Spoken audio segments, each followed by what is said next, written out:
At a swamp forest, something pulsed with a strange glow. It came from a chunk of wood. Inside that wood was an organism. It was a soft, yellow, slug-like creature, round and squishy, with a big, bulging eye on top of its body.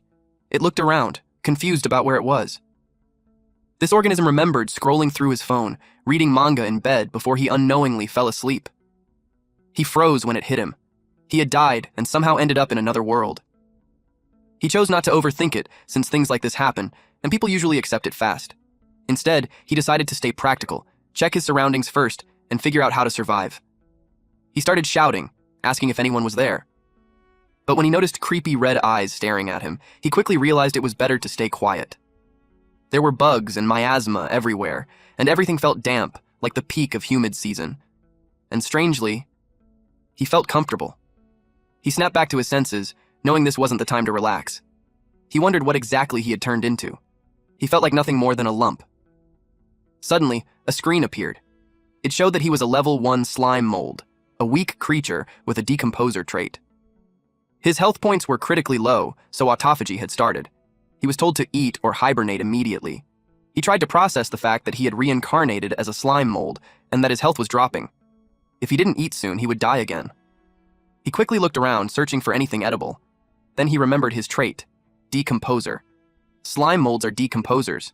They can eat wood, so he tried it. Now he understood how slime molds eat. The moment he thought about eating, his body spread out and wrapped around the target. The taste was surprisingly okay, like a soggy biscuit. After 15 minutes, he had already eaten a noticeable chunk of the tree, and he was full.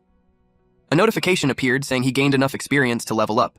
He reached level 2, and his health became full, 35/35. Another notice said he wouldn't gain experience from dead wood for 1 hour. He also gained 1 skill enhancement point. The available skills were Decompose at level 6 and Pulsation at level 2. He understood Decompose, but he had no idea what Pulsation was. Still, he chose to upgrade it just to see what would happen. It became level 3 and activated immediately. He learned that it allowed the protoplasm inside him to flow back and forth, creating movement. It felt almost magical. The moment it activated, the knowledge just appeared in his mind, even though he didn't think he had a brain anymore. Since eating wood wouldn't give him experience for a while, he decided to explore. To him, it felt almost magical that he could change his body shape whenever he wanted. He spotted a mushroom nearby. If a human ate something random like that, they'd probably end up in a coffin. But as a slime mold, he could somehow tell this mushroom was a delicacy. He slowly found the shortest path and began to scoot over. Even though slime molds move slowly, scientists discovered through maze experiments that no matter how complex the maze is, they can always find the fastest path. Even more insane, one experiment recreated the Tokyo subway system, something human engineers took 10 years to design, and the slime mold figured out a more efficient route in just 26 hours. He kept crawling toward the mushroom, and eventually, he reached it and wrapped his body around it. Now, it was time to eat. To him, this moment felt like finally meeting someone face-to-face after a long online relationship. The mushroom appeared as a woman asking if he was tough guy bang bang. He confidently said yes. She turned to face him, and he instantly realized she was toxic, and he had been scammed. In short, the system alerted the slime mold that toxins had invaded his body. Nutrients were being drained rapidly, and he was ordered to detox immediately. He had been poisoned. So he quickly pulled himself away. The system reported that decomposition failed. No experience was gained. The toxins were removed, and the poison status was cleared. However, he lost body mass, and his health dropped to 17/17. That scared him badly. Luckily, he realized he could cut off a part of himself to survive, and it seemed like he still managed to decompose a small part of it. He decided to leave it alone for now. He told it to wait until the general slime returns to camp and comes back stronger. He positioned himself back onto the dent in the chunk of wood, and after 15 minutes, he carved an even deeper dent into the wood. He was full.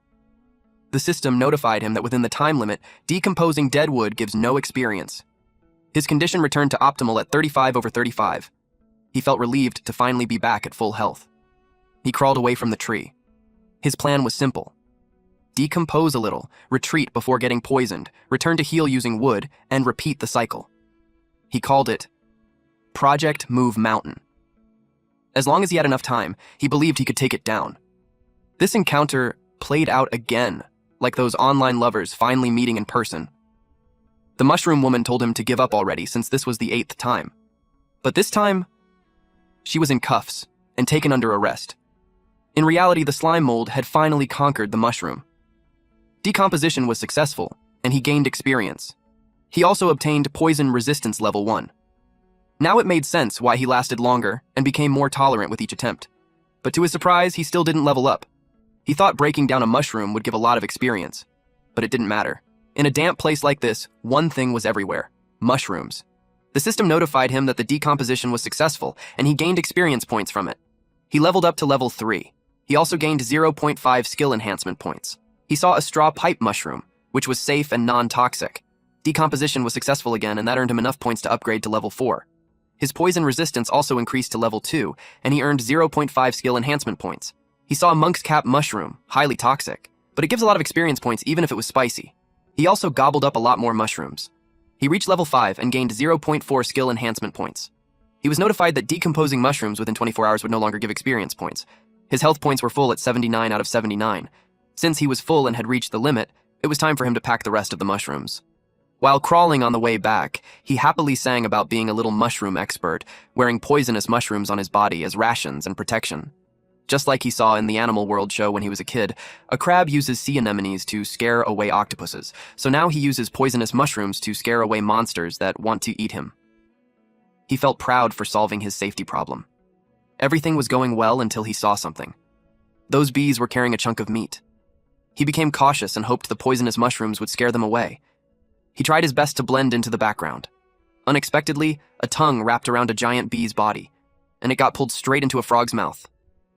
The slime mold was startled when he saw it happen. The giant bees surrounded the frog.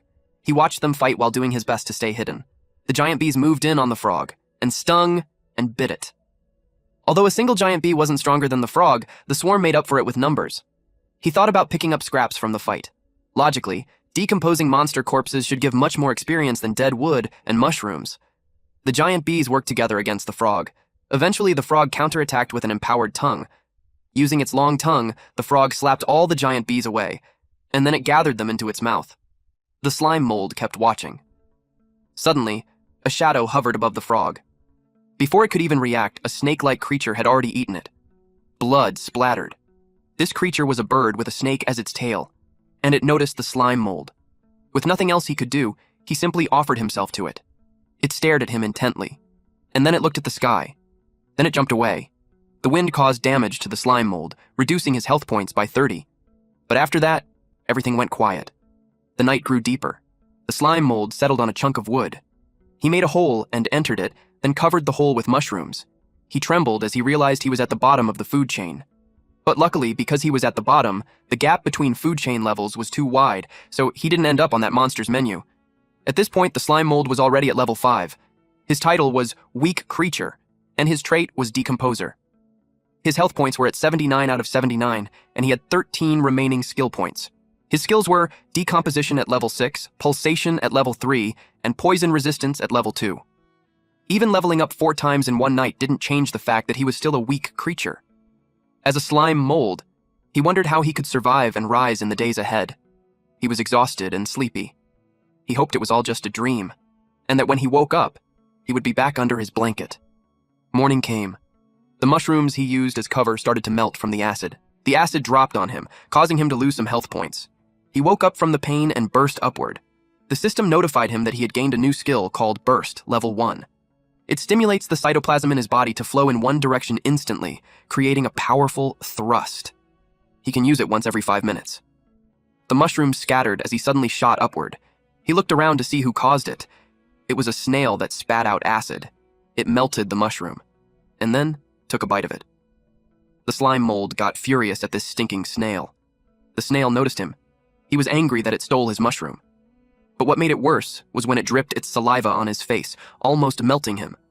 That, to him, was unforgivable. The snail tried to communicate with him, but he told it to stop acting like the victim. The snail looked dejected. Seeing that made him pause. They were both just struggling to survive, wandering this world, and trying to find something to eat. Maybe he was being too harsh. He decided not to make things harder for it. There were plenty of mushrooms anyway, so sharing a little wouldn't hurt. He told it to go ahead and eat. The snail happily gobbled up the mushroom. The slime mold suddenly felt like he had seen this kind of situation before. It was like a friendship born from a fight, a classic hot-blooded shonen trope. He started imagining them forming a party, increasing their chances of survival. Then changing classes, going on adventures, and building a bond strong enough to defeat a demon king. He realized that if he wanted to survive and grow stronger, companions might be necessary. So he invited the snail to form a party. They could watch each other's backs, and he would make sure it always had mushrooms to eat. The snail looked confused. Then, out of nowhere, it tried to eat him. It shocked the hell out of him. He barely managed to dodge, but he still got injured and lost 12 health points. His HP dropped to 62 out of 79, and he complained that it hurt like hell. That's when it hit him. Monsters in this world don't care about feelings. In nature, it's simple. Eat or be eaten. He had been fooled by its pitiful look. Even though they were both low-level monsters, it was clearly stronger than him. While it was busy eating, he took the chance to escape. But it noticed him and chased after him. He decided to use his remaining skill points and upgraded pulsation to level 4. Then he ran at full power. Our MC needed to run for his life. 3 minutes later, they had only moved a foot away from where they started, and the snail was already catching up. Its speed was almost the same as the slime mold. It inhaled deeply. Then it spat out acid. The slime mold took a direct hit. He lost 27 health points. His body split apart. He realized his consciousness stayed in the larger half, but he knew there was something more important to focus on. The snail approached him and opened its mouth. And it ate him. He split his body again, and the smaller part escaped. The snail was ruthless, and all he could do was endure. After the snail finished eating that part, it came for him again. He grabbed a nearby mushroom. The snail lowered its drooling, tooth-filled mouth toward the small yellow slime mold. But instead of being eaten, he used burst and shoved the mushroom straight into its mouth. It choked on it. It tried to shake the blockage away, but a few seconds later, it dropped dead. The system notified him that the target had been defeated. He gained experience points and leveled up to level 6. He also gained 0.6 skill enhancement points. His strategy worked exactly as he expected. He realized that even though the snail had many teeth, it still relied on acid to dissolve food first, because it had no poison resistance. The slime mold rejoiced after successfully defeating his first monster in this world. He became curious about what kind of surprise decomposing a monster would bring. He realized that the snail meat was slimy and disgusting, but he knew better, so he tried to pretend it was like eating fancy French cuisine. That didn't help. It just made him want to vomit. The taste was horrible. It was salty and sour, and the texture felt like thick snot. It was disgusting to the core.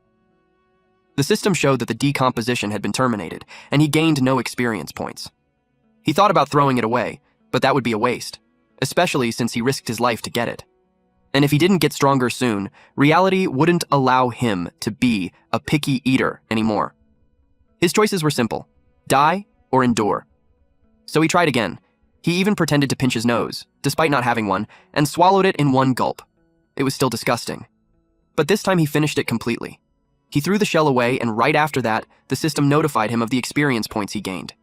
He leveled up to level 7 and was restored to his optimal state. He couldn't believe he was restored because he felt even worse. He now had 1.4 remaining skill enhancement points. His upgradable skills were decomposition level 6, pulsation level 3, poison resistance level 3, and burst level 1. He simplified them in his head. Decomposition means eating, pulsation means running away, poison resistance means tanking hits, and burst also means running away. He complained that he didn't have a single skill meant for attacking, but complaining wouldn't change anything. He also knew his strength wasn't enough. Even if he had an attack skill, he wouldn't dare provoke stronger predators. So he chose to upgrade Pulsation. Pulsation leveled up to level 4. He immediately wanted to test how much faster he had become. In one movement, he covered a distance of 20 centimeters. It was definitely faster, but 20 centimeters per second is only 0.78 kilometers per hour. And that made him want to cry. 1 week later, he had almost finished consuming the tree trunk. Hiding there was safe, but his resources were nearly gone. He only had enough left to level up twice. Now that he understood the physical limits of a slime mold, he decided it was time to find a new base. He decided to resupply one more time before setting off. By flattening his body and spreading into vein-like strands, he could move in multiple directions at once. The higher his health points, the more cytoplasm he had, and the wider his exploration range. He branched out like vines. In one direction, The system notified him that he successfully captured 3 white fungus mushrooms and stored them in his body. On the opposite side, he captured 6 small straw mushrooms and stored them as well. After mastering control of his body, he could store things inside himself or even decompose them while exploring, greatly increasing efficiency. In other parts of his body, he continued decomposing and it was successful, earning him experience points. His poison resistance increased to level 4. Then he reached something that couldn't be decomposed, and it hurt him. He lost 9 health points. He immediately realized it was that thing again. He was hit by acid. Fortunately, his speed had improved. This time, he only lost 7 health points. Suddenly, a snail appeared right in front of him. He noticed this one was much faster than the previous ones. Still, he felt confident he wouldn't get hit again. Unfortunately, the moment it spat acid, he was struck head-on and lost 33 health points. The snail looked relieved, but in the next moment, it was caught off guard. The slime mold shoved a poisonous mushroom into its mouth. He revealed that he let himself get hit on purpose. After learning its weakness, dealing with it was as easy as flipping a hand. That was the difference in intelligence. The snail struggled, but he didn't let go. The poison spread through its body. Soon after, the system notified him that decomposition was successful, and he leveled up to level 10. The slime mold felt uncomfortable, but he couldn't deny it. The experience gained from decomposing monsters was incredibly high. He continued traveling, but then he spotted a creature hiding. He assumed it was another small snail, but when it came out, it was actually a blade-legged centipede. It towered over the slime mold. Seeing its sharp legs, the slime mold felt a chill of fear. It rushed toward him at high speed. He tried to keep it away by waving mushrooms, but it simply sliced them apart. The slime mold realized that trick wouldn't work on this one. In the blink of an eye, the centipede wrapped around him and tried to bite him. The strange part was, the slime mold's body was immune to sharp blade attacks.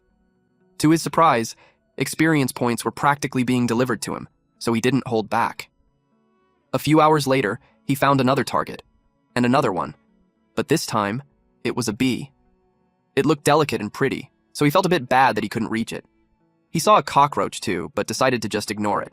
He kept moving forward, happily devouring mushrooms along the way. At this point, he had reached level 13, with health points at 157 out of 157. He had 0.1 remaining enhancement points.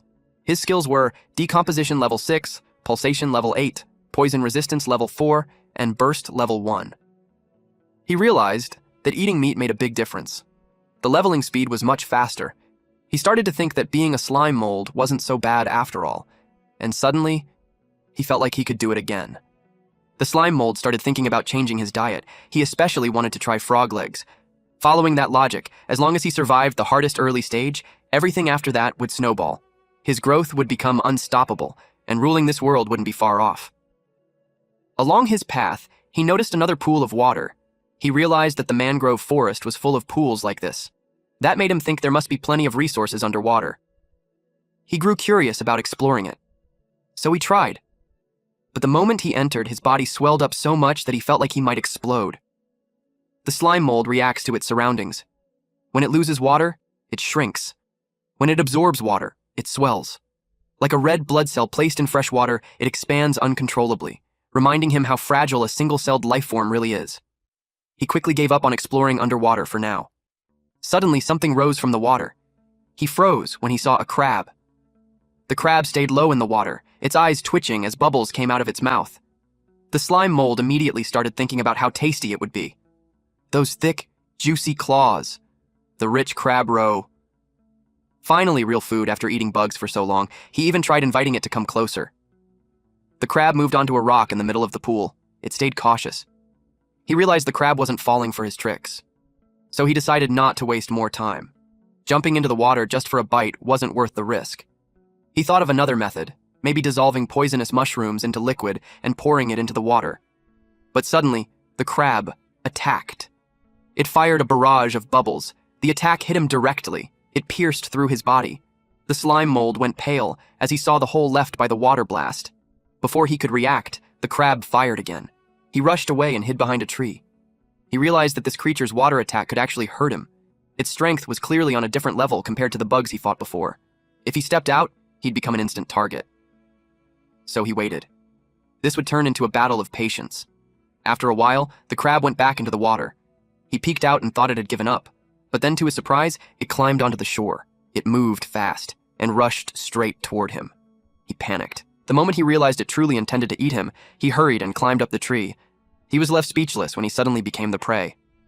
After climbing the tree to create some distance, he thought of circling around the trunk so the crab wouldn't be able to hit him with its water attacks. But on the tree trunk, he ran into another creature. It startled him at first, but when he realized it was just a spider, he told it to move. It didn't. He started getting annoyed. He warned the spider not to be ungrateful and move aside. He even bragged that he had eaten plenty of bugs like it. The spider attacked. It used arachnid slash and cut off a part of the slime mold's body. He was shocked. He thought he was immune to blade attacks. He lost 30 health points. The spider was level 16, and its technique, Way of the Sword, was already at level 8. While he was distracted, a water attack shot toward him. It hit him, making him lose another 17 health points. Now he had the spider in front and the crab behind him. He felt incredibly unlucky. Once again, he was cornered. The crab fired a bubble barrage, its water gun. The slime mold quickly deformed his body, causing the attack to hit the spider instead. The spider lost a limb. It froze for a second. Then it got furious and turned on the crab. It fired arachnid silk shot, followed by another arachnid slash. But the crab blocked it with its crustacean carapace skill. Then it counterattacked with crustacean clamp, while the spider responded with arachnid silk control. The crab was immobilized. The slime mold's plan worked. He shifted the aggro, letting the tiger swallow the wolf. The crab struggled to break free. The spider aimed for its eyes. But at the last second, the crab shoved it away.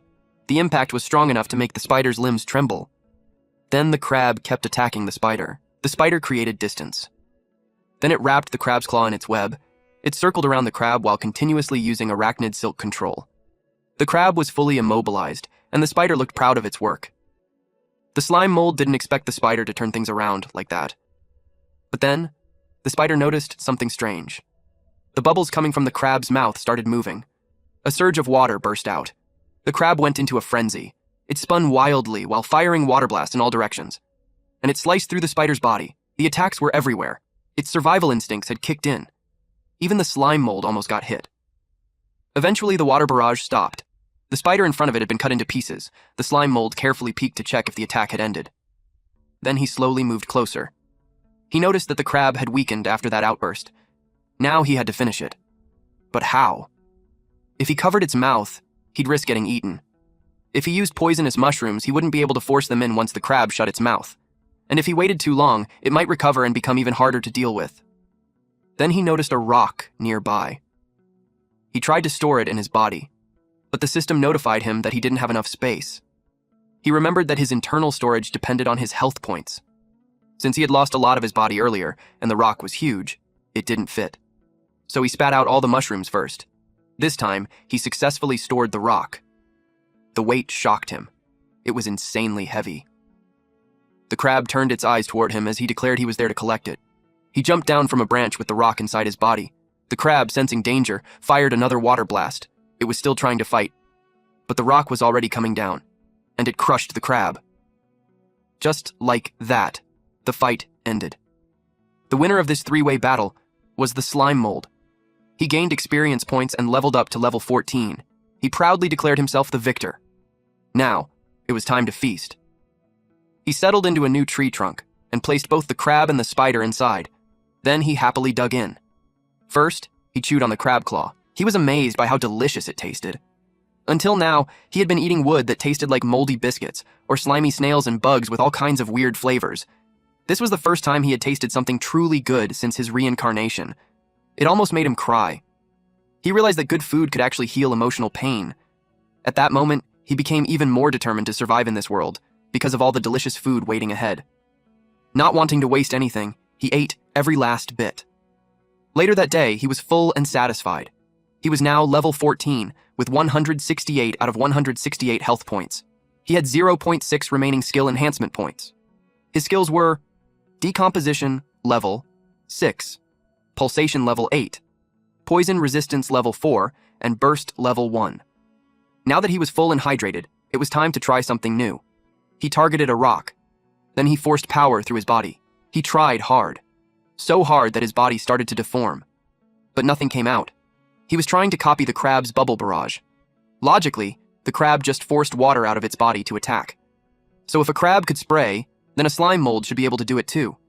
His body strained from the effort. But what came out just looked like he pooped. He got frustrated that it came out from behind. He kept trying. He squeezed until his body went limp, but he still couldn't control the direction. And worse, what came out had no power at all. That made him furious. And in that moment, he accidentally activated Burst Level 1. He slammed into the rock. Then the system notified him. Burst had evolved into Cytoplasm Spray. Cytoplasm Spray Level 1 instantly mobilizes internal cytoplasm to create a powerful impulse, shooting it out of the body. He remembered that Burst used to have a 5-minute cooldown, but now it was gone. So he went into full frenzy mode and started spraying everywhere. He was thrilled that the skill had no cooldown. As he kept using it, the system notified him that he reached the required proficiency, and his skill leveled up to level 2. But at that point, he looked completely withered. He realized that the cost of using the skill was his health points. Every shot consumed his HP. His health dropped so low that autophagy was triggered. The system warned him to eat or rest as soon as possible. He slowly figured out how his abilities worked. As a slime mold, he had no magic. The cytoplasm in his body was his only combat resource. All his skills were based on the natural traits of a slime mold. That made him wonder. Did this mean he would never be able to use magic? That thought disappointed him. Right now, his only path was to keep decomposing and absorbing things. Growing his body properly, that was the true path forward. Then, a strange idea crossed his mind. If eating things helps him grow, what would happen if he ate himself? He found a chunk of his body that had been cut off earlier. He didn't expect it to be that big. He decided to test if he could absorb it back. The moment he did, strange memories flooded his mind, even though he didn't have a brain. The memory started from when that piece fell off, while he was on the tree branch. Then that separated chunk received system notifications. It was experiencing a split body state and was recovering health points on its own. Later, it was notified that its current health was full, and its maximum health had increased by 30. The slime mold realized that even though the separated parts of his body had no real consciousness, they could still perform decomposition on their own. When he reclaimed them, he gained all the experience points and health they had accumulated. He was pleased to discover this little bug. He came up with a plan to split his body into multiple parts, send them out to work, and then reclaim them later. One mouth would become many. His leveling speed would increase drastically. He used division to cut off a piece of himself. One thing he noticed was that whether it was the main body or a split part, if health points dropped below 30, it would enter autophagy. Right now, his max health was 198. As long as there was enough food, he could create as many split bodies as he wanted. A chunk of him pierced through his center before separating from the main body. He was surprised that his idea actually worked. He couldn't help but grin. This felt like learning a shadow clone technique straight out of an anime. So, he made more. One chunk was assigned to a withered log. 2 others were sent to handle nearby mushrooms. The slime mold was now level 14, with 198 out of 198 health points. He had 0.6 remaining skill points. His skills were Decomposition level 6, Pulsation level 8, Poison Resistance level 4, and Cytoplasm Spray level 2. Now that his clones were set, he decided to finish decomposing the remaining spider meat to restore himself to peak condition. After all, when hunting, safety comes first. As he became more familiar with his slime mold body, he realized just how much stronger he had become. He was immune to normal piercing and slashing attacks. Even against stronger slashes, he could simply reconnect his body, making him effectively immune. At this point, even powerful physical attacks could barely threaten him. The only thing he was worried about was magic. But so far, he hadn't encountered any. Maybe his current area was too small. Or maybe this world was just another version of the animal kingdom. The water grew still, but bubbles slowly rose to the surface. 2 chunks of slime mold floated there, gently wobbling, as something beneath the water began to stir. Suddenly, a claw gripped the slime mold. Apparently, there were crabs in that pool of water. They crawled out, carrying chunks of slime mold, and they followed the slime trail. Until they noticed something. The slime mold pushed a tree, and it fell on them. Just like that, he caught 6 demon crabs. That boosted him to level 15. He finished decomposing them and restored himself to peak condition. He targeted the rock again, and used a plasmodial barrage. In his mind, he looked like a lone gunslinger, cloaked in dark robes, calmly aiming a massive weapon. He sprayed the rock and reached the needed proficiency. His cytoplasm rose to level 6. After 2 days, he entered an autophagy state. This came from training, improving his power and accuracy. His limit at full stats was 30 shots. He started thinking of a way to get even stronger. He took a mushroom and a stone to add some spice to the move. He wrapped poisonous mushrooms and fired them, letting him poison targets from a distance. By the same logic, if he wraps stones and shoots them, he can boost physical damage. He tested it on his practice target and it worked. Confidence surged through him. The slime mold narrowed its eye, now fully convinced of its own genius. Suddenly, he heard a sound from the tree hollow. At first, he thought it was a bird, but the creatures glowed like fireflies. He climbed the tree. His curiosity took over. When he reached the hollow, he was surprised to see a glowing bird. It was exactly what he imagined earlier. He quickly backed away after seeing a monster that could use magic. He retreated as fast as he could. The bird watched him, and then it used symbiotic scrying. The bird shared its vision with a pink-haired human. She was with a team of adventurers. The blonde, middle-aged man asked if she found anything. She said no, but mentioned spotting a slightly strange little monster. The magician in the party found it strange that they hadn't encountered a single high-level monster on the road. The pink-haired girl rode a beast that looked like a bear, which she called Little Steelback. She ordered it to sniff carefully and guide them to the way out. Their magic communication couldn't reach the guildmaster, as if everything had been cut off. Meanwhile, the slime mold sensed that the beast had noticed him, so he ran as fast as he could. He knew he couldn't mess with that thing, but he had no idea where to go. He thought about crossing the river and hiding there to stay safe, but he didn't know how to get across. He applied the momentum theorem, and while mid-air, he activated Plasmodial Barrage. He flopped onto the other side, losing 80 health points. He kept running as fast as he could. When he was far enough and completely exhausted, he finally stopped. The encounter scared him badly. He decided to eat a branch to recover his energy. Even though he was strong against low-level monsters, facing something just one rank higher could kill him instantly. Suddenly, he felt an ominous presence. He panicked, thinking something had chased him there. The pressure felt even worse than that snake crane monster. He wondered if it was the owl, but then he realized it wasn't the owl. A long, severed body part lay on the ground, its surface covered in thick, overlapping ridges. The end was scorched and still burning, heat rising as it twitched faintly among the broken wood. It had crushed the surrounding trees. He froze when he saw it. It was a finger. He immediately thought of it as a golden finger. His instincts told him that if he decomposed and absorbed that high-level magic beast's finger, he could bridge several gaps in strength instantly. He might even evolve because of it. He moved closer to it. Once on top of it, he began dissolution. His body spread out, and it got to work. However, the system notified him that decomposition failed because the skill level was too low or the target's level gap was too large. It triggered inviolability, and his cells suffered backlash. He continuously lost health points. So he activated autotomy, splitting his body and propelling himself away from that part. He landed on a nearby branch and started eating it. He was annoyed at what just happened. If he had known, he would have used all his enhancement points there first. A top-tier material was right in front of him, yet he couldn't decompose it. The feeling was like a eunuch visiting a brothel. The target was also too big. His internal slime mold space couldn't hold it, so he couldn't take it even if he wanted to. He kept thinking about what to do. He considered leveling up first, maxing out decomposition, then coming back later. He felt a tremor and thought it was an earthquake. The ground beneath him started to crack. Suddenly, it opened up, making the finger and nearby trees fall in. He immediately used Plasmodial Barrage to escape. He landed on another tree, but it was also affected. He knew he couldn't fully get away. After swallowing several trees, the ground began to close. Fortunately, it stopped. If not, he would have fallen in since he was so close. That experience made him tear up as he admitted how scary the outside world was. The farther he went, the more insignificant he felt. He realized he couldn't be arrogant anymore. His only path now was to stay hidden, decompose, and farm. Little did he know, underground there were eggs and hidden treasures. The finger fell much deeper. It was surrounded by sharp spikes like it was inside a mouth. Then a violent impact tore through it. The slime mold's location was quite far from the owl, and it was also some distance from the golden finger. He made a temporary base there and decided to wait until tomorrow before going back to reclaim his split bodies. He used dissolution to create a hole in the tree trunk.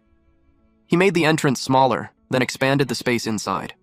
That way, slightly larger monsters wouldn't be able to get in. This marked the start of his construction. He dissolved the inside of the trunk to make more space.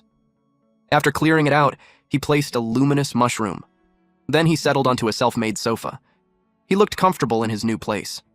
His temporary base had a well-thought-out design. It was split into two sections. The upper chamber was his main resting area, while the lower one was larger but blocked off with poisonous mushrooms, connected only by a narrow passage. He grabbed a stick and started eating. From that moment on, he was a mold with a home. It made him feel safe. But his peace didn't last long. A loud noise disturbed him. He went outside and yelled at the source. He saw a swarm of bees. Now he understood why they were called flying fighters. Then he got an idea. As the bees flew past, he struck them with rocks, smashing their bodies one by one. With that, he gained experience points. Because of what he did, all the bees turned toward him. He quickly hid inside. The bees followed him in. He let out a deep sigh. The bees that tried to sting him got stuck in his body, leading to their defeat and giving him more experience points. He turned into something like a lump of sticky insect glue. He released 2 bees. They flew back to their nest. The slime mold followed them. He found their hive. He noticed more bees gathering nearby. Suddenly, many of them appeared. They all charged at him. He welcomed them, knowing their attacks couldn't hurt him. To him, more enemies just meant more gains. Soon he was surrounded. The temperature around him rose sharply, and his cells began to undergo apoptosis. The slime mold was surprised they could do that.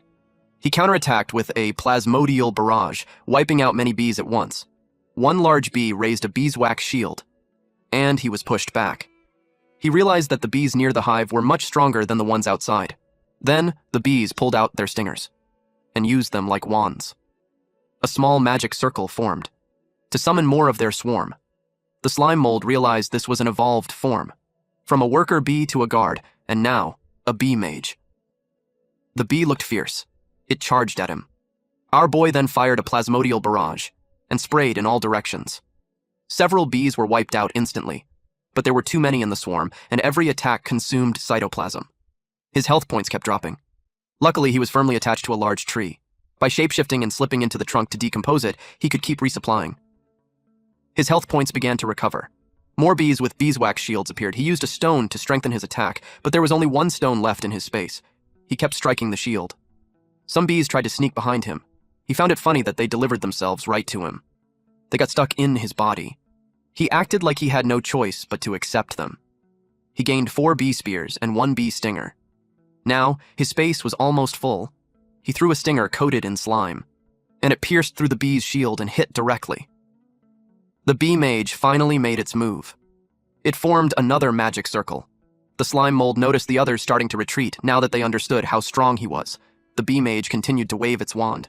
The bee mage created a golden orb. The slime mold thought it was honey and wanted to taste it, but it was a spark ember, a basic form of magic. The bee mage moved its wand, directing the ember toward the slime mold. He was caught off guard. He lost 70 health points. More fireballs followed. This was a strong counter against him, especially with the splash effect. Now that he understood he couldn't win, he decided to run. He scurried away as explosions went off behind him. He fired back with a plasmodial barrage. The bees saw it coming, and a bee warrior stepped in front to shield the mage.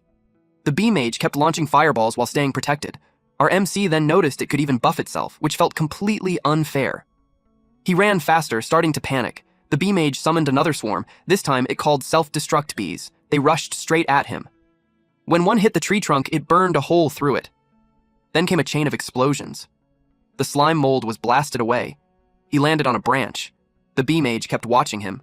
He tried to stabilize himself, but the branch snapped. He began to fall as the bees closed in around him. Meanwhile, the bee mage prepared a larger fireball. When it was ready, it launched it toward him. Now, aside from being surrounded by self-destructing bees, a massive fireball was also chasing him. It felt like the sun itself was falling on him. The explosion was so huge that it even caught the attention of those near the lake. Smoke covered the area. Trees were burned. The bee mage ordered the bee warriors to stay on guard. Suddenly, it sensed something. The slime mold launched a sneak attack on the nest. The bees rushed toward him, but he told them they were too late. Most of their forces were outside, and the few left couldn't stop him. From the very beginning, while burrowing into the tree trunk to decompose and recover, He had also been quietly extending his body, creating a hidden passage to the nest. Then, when he was forced behind the trunk, he used most of his health to create a split body to distract them. As expected, they focused all their attacks on the split body, giving him the chance to slip through the passage into the nest. He dove inside, and spread his body like branches to search. It covered a wide area. The first chamber he checked was wrong. The next one was also a dead end. He got excited when he found where they stored honey, but it wasn't what he needed. He decided to come back for it later. He moved deeper through the trunk, and finally found what he was looking for. It was the queen bee. The bees rushed toward him. They were furious and terrified. Our MC grabbed the queen as a hostage. The queen struggled in anger but couldn't do anything under his grip. The bee mage let out a loud buzz, giving commands to the others. The bee warriors raised their shields. The slime mold realized there was no room for negotiation. Without hesitation, he smashed the queen's head with a rock. The bees fell into despair. They lost their strength and dropped. The queen bee was like the core of the swarm. Once she died, the entire colony collapsed and broke apart. At first, he thought about negotiating, but it seemed that low-level monsters only followed instinct. He gained several levels, reaching level 17. The system notified him that his experience points had reached the level-up requirement. Decomposing bee waste within 24 hours would no longer grant experience points. Health points exceeding the maximum would be cleared after an hour. The slime mold had now reached level 21. His achievement was Weak Creature, and his trait was Decomposer. His health points were at 918 out of 802. He had 0.3 remaining skill enhancement points. His decomposition was level 7. Pulsation was maxed. Poison resistance was level 7. Cytoplasm spray was level 6, and central command was level 2. Decomposition didn't just boost his poison resistance. He also gained a new skill called central command. However, when he tried adding a skill point to it, nothing happened. He wondered if it was because he didn't have any subordinates to control. The system informed him that decomposition level 7 was a racial skill, meaning it could only be increased through proficiency. He originally planned to max it out for scavenging, but he didn't expect that racial skills couldn't be upgraded with points. Instead, he would have to focus on maxing pulsation first. Fortunately, the rewards this time were plentiful. As his health points increased, the internal slime mold space expanded as well, and the honey was also a valuable resource. If he absorbed the honey, each one would grant him 400 health points. Aside from that, he still had a few stones stored inside. He looked at the bee corpses scattered on the ground. He felt confused. Even without a heart, he still had mixed emotions. Ever since he turned the tables on that snail, he had stepped onto the path of a predator. He started with bugs, then spiders, then even crabs. Now, looking at the bees, his mind drifted. He imagined a young crab waiting for his father to come home early and play with him. But that child would soon learn the truth. The father called the mother, saying he had to entertain clients and couldn't come home to play. The mother told their child to understand, saying his father was working hard for the family. It was almost midnight. The mother crab started to worry. It was late, and there was still no call. She wondered if he had passed out drunk on the way home. She decided to go out with her son to look for him. The child happily sang as they searched. His mother told him to keep his voice down so they wouldn't disturb the neighbors. Then they saw a staggering crab in the distance. The child thought it was his father. He called out again and again, but there was no response. He shouted that his father was going the wrong way. The mother assumed he was just too drunk and told her son to go help him, so the young crab ran toward his father. But when he got close, he saw the truth. His father was being eaten by a slime mold. It was gruesome. The child let out a scream. The slime mold was terrified that he had become the villain. It was just a dream. When he woke up, he realized it was already night. He figured he had been overthinking. His mind was still human, so he felt guilt. But now that he was in another world as a slime mold, he had no control over that. If he wasn't the hunter, then he would be the prey. The weak were food for the strong. It was survival of the fittest, the law of nature. If he wanted to survive in this world, hunting and decomposition were his only options. Material conditions shape everything. First, he needed to solve survival. He decided to go reclaim the split body he had left earlier. He wondered what it might have gathered. He started moving. Unexpectedly, he saw a faint glow in the forest. It was a campfire. He froze. Then curiosity took over, and he moved closer to check. Around the fire, a man lay on a blanket reading a book. He asked a woman named Nia if she wasn't scared of getting poked while leaning on that spiky pig. The slime mold couldn't believe it. They were actually humans. She said she wasn't scared. When relaxed, Little Steelback's bristles became soft. She thanked the beast for its hard work and said they would rely on it again tomorrow. Nia Ross was from the 100 Guild, a C-rank adventurer. Another man, Rake Carter, also known as Captain Hawk from the same guild and a B-rank adventurer, said they originally planned to search for the guild master, but instead, they got lost. As captain, he took responsibility and apologized. The man reading the book was Cole Fern, also from the 100 Guild and a B rank. He said magical communication was cut off, there were no signs of high-level magic beasts, and even the forest had turned into a maze. No one could have predicted so many strange things happening, so there was no need to blame himself. He added that although they hadn't found the guild master yet, there was no need to worry too much. After all, their guild master ranked among the top 3 leaders of the 8 great guilds. Once they found their way out tomorrow, they would report everything to the church. The guild master's strength was beyond doubt, but it had been 2 years since anyone had contact with him. Rumors said the guild had fallen under suspicion from the church. Coincidentally, the guild master had only come here after accepting a mission personally assigned by the Pope. The guild master of the 100 Guild was Gon. 10 years ago, he founded the guild. Unlike others with strict entry rules, his guild accepted anyone, no matter race, profession, or level. The only requirement was to follow their principles: no deception, no abuse, and no evil. The resources Gon gained from hunting monsters were shared fairly among all members, helping everyone grow. Because of this, the 100 Guild became known for its generosity and unity, quickly rising to become one of the 8 great guilds. Also, as the 100 Guild grew faster and faster, rumors spread that it had drawn the church's suspicion. 2 years ago, Gon told them he was heading to the swamp forest for a mission, but since then, there had been no news. Without the guildmaster's protection over those 2 years, members were poached or scattered. The once glorious 100 Guild had become unstable.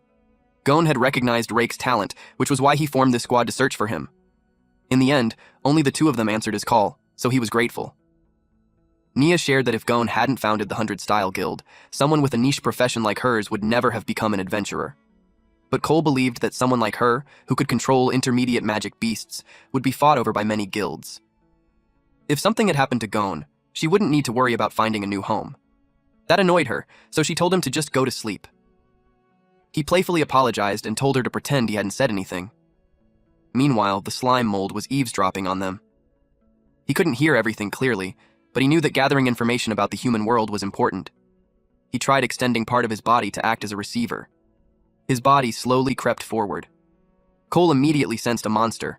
Without warning, he fired an ice spike that pierced the extended part of the slime mold. The system alerted him that the frost effect was highly effective. His speed dropped by 90%. Our MC panicked. The other 2 jumped to their feet, but Cole remained lying down. He said he had already dealt with it. They looked over, curious. Little Steelback watched closely. Then it suddenly bit down. It dragged the slime mold out. He panicked. It all happened too fast. He knew he was doomed. At the last moment, Little Steelback stopped when Nia gave the order. She scolded them for attacking without thinking. To her, it was just a small passing monster, not a threat, so she told the beast to let it go. It spat the slime mold out. She caught him in her hands. She felt like she had seen him somewhere before. Then she asked if he wanted to form a contract with her. At that moment, she looked like an angel to him. He was happy. For the first time in this world, he felt like he could have a connection, so he nodded yes. But Rake told her to stop messing around. They still needed to find a way out tomorrow. This wasn't the time to collect monsters. He also said she shouldn't waste mana on a low-level creature like a slime. The slime mold tried to correct him. He wasn't a slime. He was a slime mold.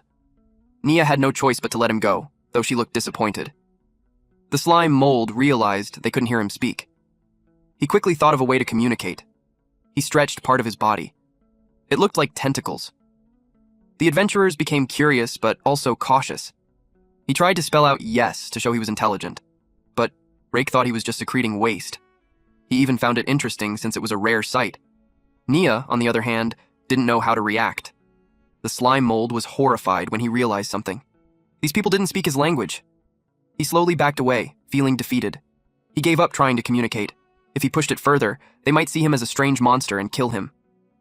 Still, at least he confirmed one thing. There were humans in this world. There was just a language barrier.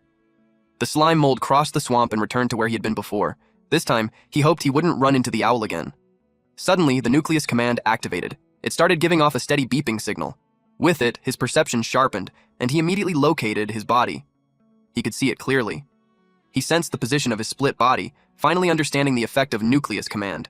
He didn't waste a second and moved right away. As he got closer, the signal grew stronger. He was impressed by what he saw. His split body had grown massive. He wondered how much it had decomposed. He used reclamation, and it worked. He gained a huge amount of experience points, and his health points exceeded the maximum again. He moved on, and reclaimed another one. It succeeded, giving him more experience and pushing his health past the limit again. His poison resistance also rose to level 8. He kept reclaiming, reaching level 22. He moved to the next location, but the signal grew weak. He looked around, searching for his experience pack. He found it among some mushrooms, but a snail was eating it. He attacked instantly and blew its head off. His body trembled. He felt bad for his poor little piece. Luckily, Dad was here to pick it up. He moved toward it, but suddenly a tongue shot out from the mushroom pile and grabbed the split body. It was eaten by a frog. He snapped. Anger hit him hard. He felt despair as his baby was devoured. He swore the frog would pay. He fired a plasmodial barrage. The frog noticed him, but it was too late. The attack hit its face. He wanted it to choke on it. Problem solved, or so he thought. For a moment, he even felt like he could go challenge that snake-tailed bird. But then, our MC realized something was wrong. The frog caught the rock with its tongue, and then it jumped away. It slipped back into the water. But the slime mold wasn't about to let it escape. He waited, and the moment the frog peeked out, he blasted it with slime-coated rocks. The frog instantly dove back underwater. The rocks sank into the pond. He grew annoyed. If it stayed underwater, he couldn't do anything. Suddenly, it leaped out again. He realized something. Frogs were amphibians. They had to come up for air. This time, he would make sure it died. The frog launched itself with full force. The skill was called Power Release. It tried to swallow him whole, but at the last second, he dodged. The frog slammed into a rock instead. While it was still mid-air, he countered with a plasmodial barrage. The attack struck its head. Then he extended part of his body and latched onto a branch like Spider-Man. He landed safely on the trunk. He noticed the frog wasn't retreating. Instead, it was trying to lure him toward the pond, where it had the advantage. After the hive battle, he had gotten a bit cocky. Now he realized something. Out here, you never really knew who was the hunter and who was the prey. He reminded himself to stay humble. The frog had lost its right eye from the attack. It became furious. It leaped toward him as he dangled from the branch. He had already used up all his stones.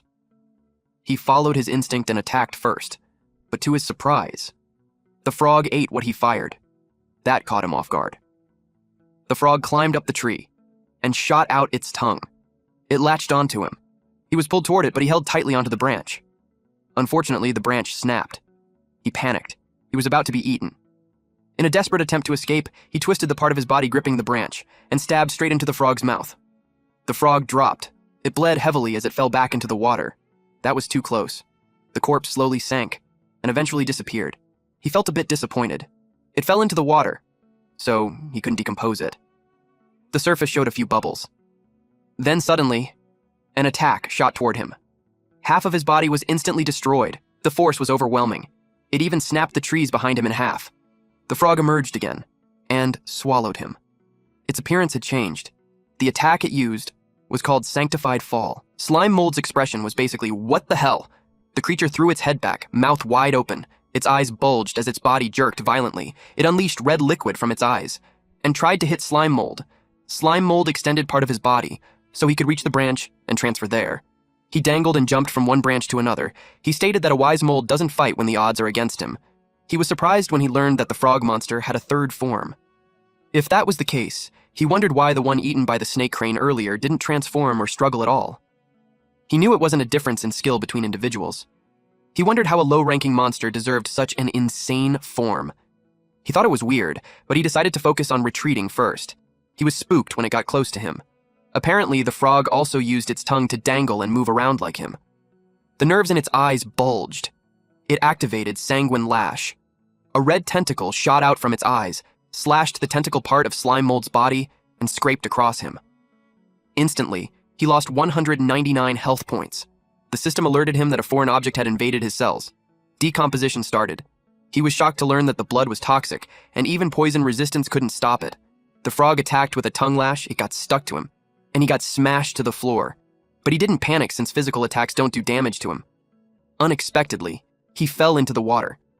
The frog lunged forward with its mouth wide open, ready to swallow slime mold. It clamped down on the slime mold. It was peaceful for a second until the frog suddenly realized slime mold was creeping out of its mouth. Slime mold slowly made his way out of the mouth. He was constantly losing health points from the acid inside its mouth. Before he got digested, he needed to eject his main body, but just prying its mouth open used up all his strength. He couldn't split. The frog shoved him back inside its mouth. He had no choice left. He gambled, and a part of his body dropped into the water. The water entered his body. The frog started choking. His plan was to stuff it to death. But the frog struggled and still forced him deeper into its mouth. Slime mold was forced to consume all the honey and gained 400 health points continuously. Slime mold resisted by absorbing more water and making himself bigger. Eventually, the frog exploded, and slime mold was free. The system notified him that he defeated the trash and earned experience points. Decomposition of the foreign object was successful, and he now obtained an antibody. He was dumbfounded, though. He had become huge. He obtained osmotic pressure. Regulation at max. His health points were at 11,870 over 924. The excess health points would be cleared in an hour. The water kept flowing in. Because his body size increased, he had enough cell fluid to regulate the changes in osmotic pressure. It was such an unexpected gain, but he didn't like that his 10,000 plus health points were going to disappear soon. It was an achievement he got after emptying his inventory, so he decided to make the most of it. With his current body size, he imagined himself like a Godzilla. He thought of a great idea, which was the game called Rolling Sticky Ball. Slime mold's decomposition was successful. He earned experience points. He moved around like that, so he kept gaining more experience points. He continued to explore the pond. Fish were running away, but they easily got stuck in his body. Even though he adapted to the osmotic pressure, the resistance while moving in water was still too much. Those fish monsters were agile, so he relied on his size advantage to catch them. But it wasn't worth it at all. So he decided to go back to shore. He moved slowly, but he eventually reached the shore. A lot of things were stuck on him like rocks. There were also leaves and other materials. He safely managed to reach the shore. Some otters that were about to eat the fish noticed him. He said hello to them. When they saw him, they were scared to death. He towered over them with all kinds of things and even living creatures stuck on his body. He covered them with his body. But he only took the fish and left the otters unharmed. Those two were left dumbfounded. Since there were already so many resources, he chose not to kill indiscriminately. He let the cute monsters go for now. He wanted to keep the last proof that he still had a human soul. He saw a squirrel on his way. The tips of its ears were glowing red. It dropped its acorn and went into combat mode. Its eyebrows and tail burst into flames. It attacked first using fireballs. Slime mold was in awe seeing fire magic, and quickly realized it was super effective against him. He continuously lost 60 health points. He warned the little cutie that since it started trouble first, it shouldn't blame him. He engulfed it while lecturing it that playing with fire is prohibited in the forest. He decomposed it and left its bones. The system notified him of the experience points he earned. Meanwhile, somewhere in the forest, beasts were locked in a fight. A large lizard beast was struck by something that looked like a tree. It stood tall and twisted, like a living tree made of pale flesh. Long, branch-like limbs extended from its body, bending at sharp angles, while a glowing core pulsed inside its split trunk. The lizard cried out as it took a huge hit to the head. It counterattacked with a water ball, which was actually acid spit. A portion of the tree melted. It ejected a slime-like creature, and it dove into another trunk and merged with it. The lizard was getting annoyed. It used Wild Rush and charged at it. The tree extended its vines to strike the lizard and stop it from getting closer, but the lizard dodged them well, until a vine suddenly shot up from the ground. The lizard's foot was restrained, and a vine pierced through it. The vine inside the lizard's body slowly produced flowers, and those flowers bloomed. The lizard sensed something was wrong, until eventually its eyeballs were covered in small boils, and then those boils exploded. It was in so much pain that it started moving wildly and slashed the vines restraining it. The tree didn't expect it to jump so high and land on its back. Its eyes were still bleeding non-stop. After that, it immediately stood up.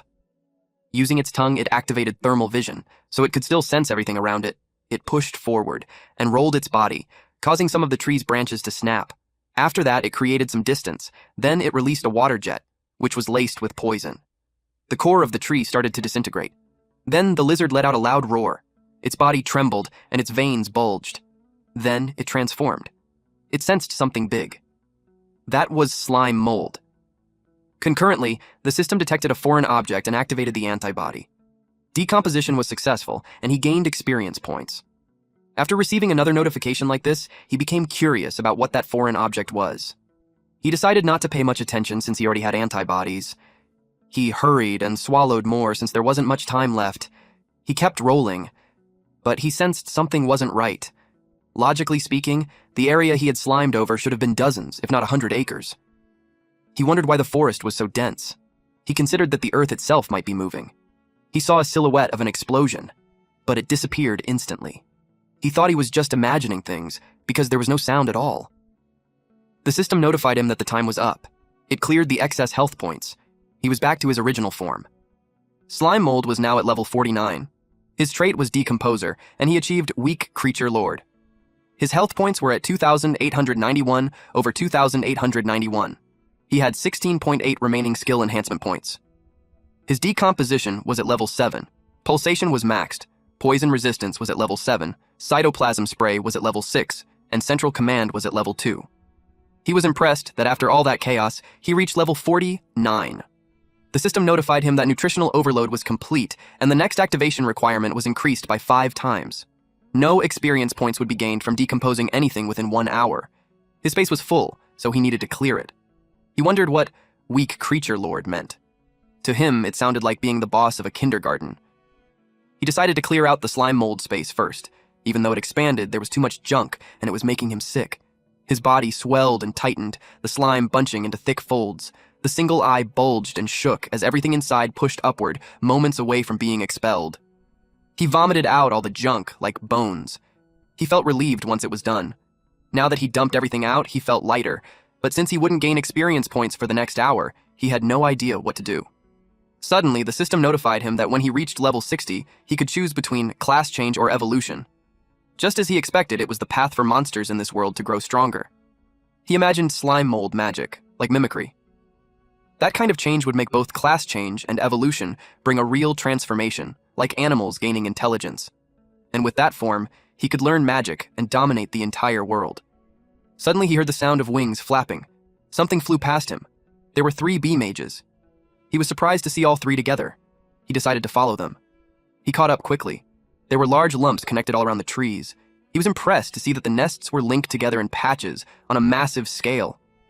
He wondered if this was the evolved version of a swarm as a collective. The bees were busy with their own roles. Until a 2-legged beast stepped on one of the nests, splitting it in half. It was a huge bird, and it started eating the eggs in the nests. Slime Mold remembered that bird. He had encountered it before, but its color was slightly different now. He still remembered how terrified he was back then, so scared that he almost lost the will to survive. Fortunately, it didn't take interest in him at the time. The bees surrounded it. They attacked, but it was ineffective. They tried targeting the snaketail part of its body, but that was also ineffective. They covered every inch of its body, and the bird simply shook them off. The bee mages created several fireballs and rained them down on the beast. It caused a massive explosion. Slime Mold felt slightly nervous. Fortunately, he managed to hide behind a rock. The destructive power was far greater than the nest he attacked before. Their abilities had clearly gone through a qualitative leap, not just a quantitative one. The bird absorbed the fire. Its belly swelled up, and the flames were extinguished. The bee mages didn't expect that. Now, they trembled in fear. The bird went on a rampage, chasing and striking the bees while destroying the nest in the process. Its snaketail turned red. It had thermal vision. It pinpointed the location of the queen bee, and without hesitation, it devoured it. It chewed the queen bee in half along with the eggs. Slime Mold noticed that its body only turned red after absorbing flames. He also realized that killing the queen bee wiped out the entire swarm. Clearly, it wasn't a low IQ creature. With so many corpses around, he quietly collected some while staying hidden, storing them to decompose after an hour. The bird was suddenly startled when its tail froze over. Someone had used a freeze skill. It was the adventurers. They followed the magical reaction from the explosion and discovered this scene. But it was only an intermediate magic beast. Nia recognized it as a snake heron. Rake warned them not to let their guard down, because it already seemed to be at Lord level. Slime Mold saw the humans from before. It looked like they were planning to hunt the strange bird. The ice on the tail slowly melted. Eventually, the snake was able to move. The bird got annoyed at the adventurers. Rake told Cole to finish it with high-tier ice magic. He would buy him time to chant. Cole thanked him for the help. He promised to drop it in one move. The bird slashed with its talons. Rake blocked it with his shield. But it wasn't easy. His legs trembled from the force. He realized the thing was strong. After the high-level monsters disappeared, it must have feasted and evolved. He used a shield counter and shoved it away, but it threw rocks at him, followed by an attack from the snake. Nia told Little Steelback to use Tackle. It slammed hard into the bird, which made the snake miss its target. That was a close call for Rake. The snake charged again, even more aggressive, while the bird looked like it was about to throw up. It vomited fire.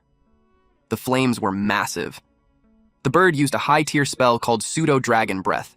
They had to defend, so Cole made his move. He cast a high-tier spell, Glacial Barrier, and blocked the fire. But the waves of flames kept coming until it caused a massive explosion. Slime Mold felt both scared and amazed at the same time watching that level of magic. He knew that if he were a bit bigger, he'd already be cannon fodder. The ice barrier held. Cole gave everything he had. His veins were already bulging. By the time it shattered, the fire was almost gone. But the aftermath was bad. Slime Mold was impressed by how strong it was. It made him regret not knowing magic. Cole felt frustrated because his chant was wasted. Now, he couldn't use high-tier magic for a while. Rake told Nia to have Little Steelback cover him. The pig unleashed the spines on its back. The bird covered its head. Rake unleashed his power and shot up into the sky. The bird peeked and got confused. Rake came down with his meteor hammer. He slammed it into the bird's head. The impact shattered the ground. The snake hissed loudly in pain. The bird's head was left bloodied. That settled it. It was defeated. The snake heron already had the strength of a high-level magic beast, but as expected, the captain was reliable. It made Slime Mold realize that human combat thinking combined with teamwork was better than raw strength, letting them defeat stronger enemies. He decided to find a way to cling to that human's thigh as soon as possible. Rake turned his back on the enemy and told Nia to try reading the corpse's memories and check for clues about their guildmaster.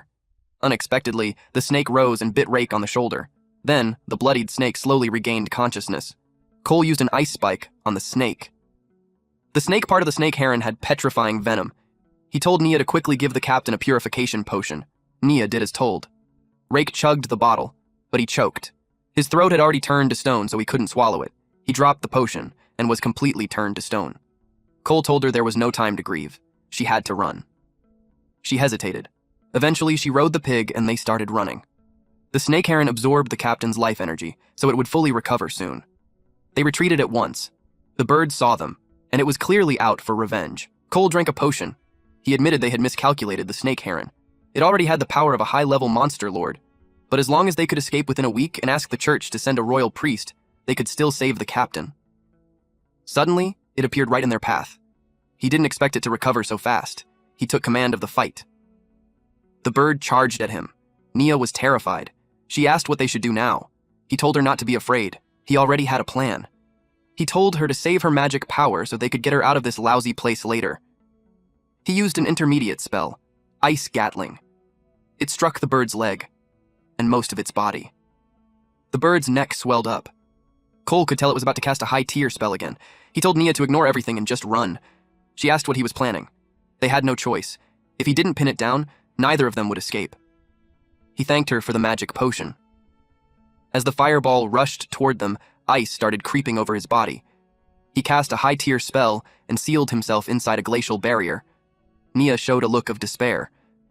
While the ice wall blocked the fire, she forced herself to run.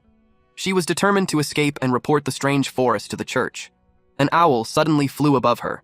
She heard it cry, "Miwu," and was surprised to see it. The magic connection had been cut earlier, so she thought it was gone. With its vision, finding the exit should have been easier. But suddenly, it turned in a different direction. It landed on a branch and activated Sanctified Fall. Its body began to glow. It locked its eyes on her. She turned pale when she saw it. At the same time, inside a sealed place, corpses of different beasts were scattered everywhere, and Gon sat at the center. The system warned him that his status had reached its time limit. Fatigue and other negative effects would no longer be hidden. Also, his mana loan had reached its limit.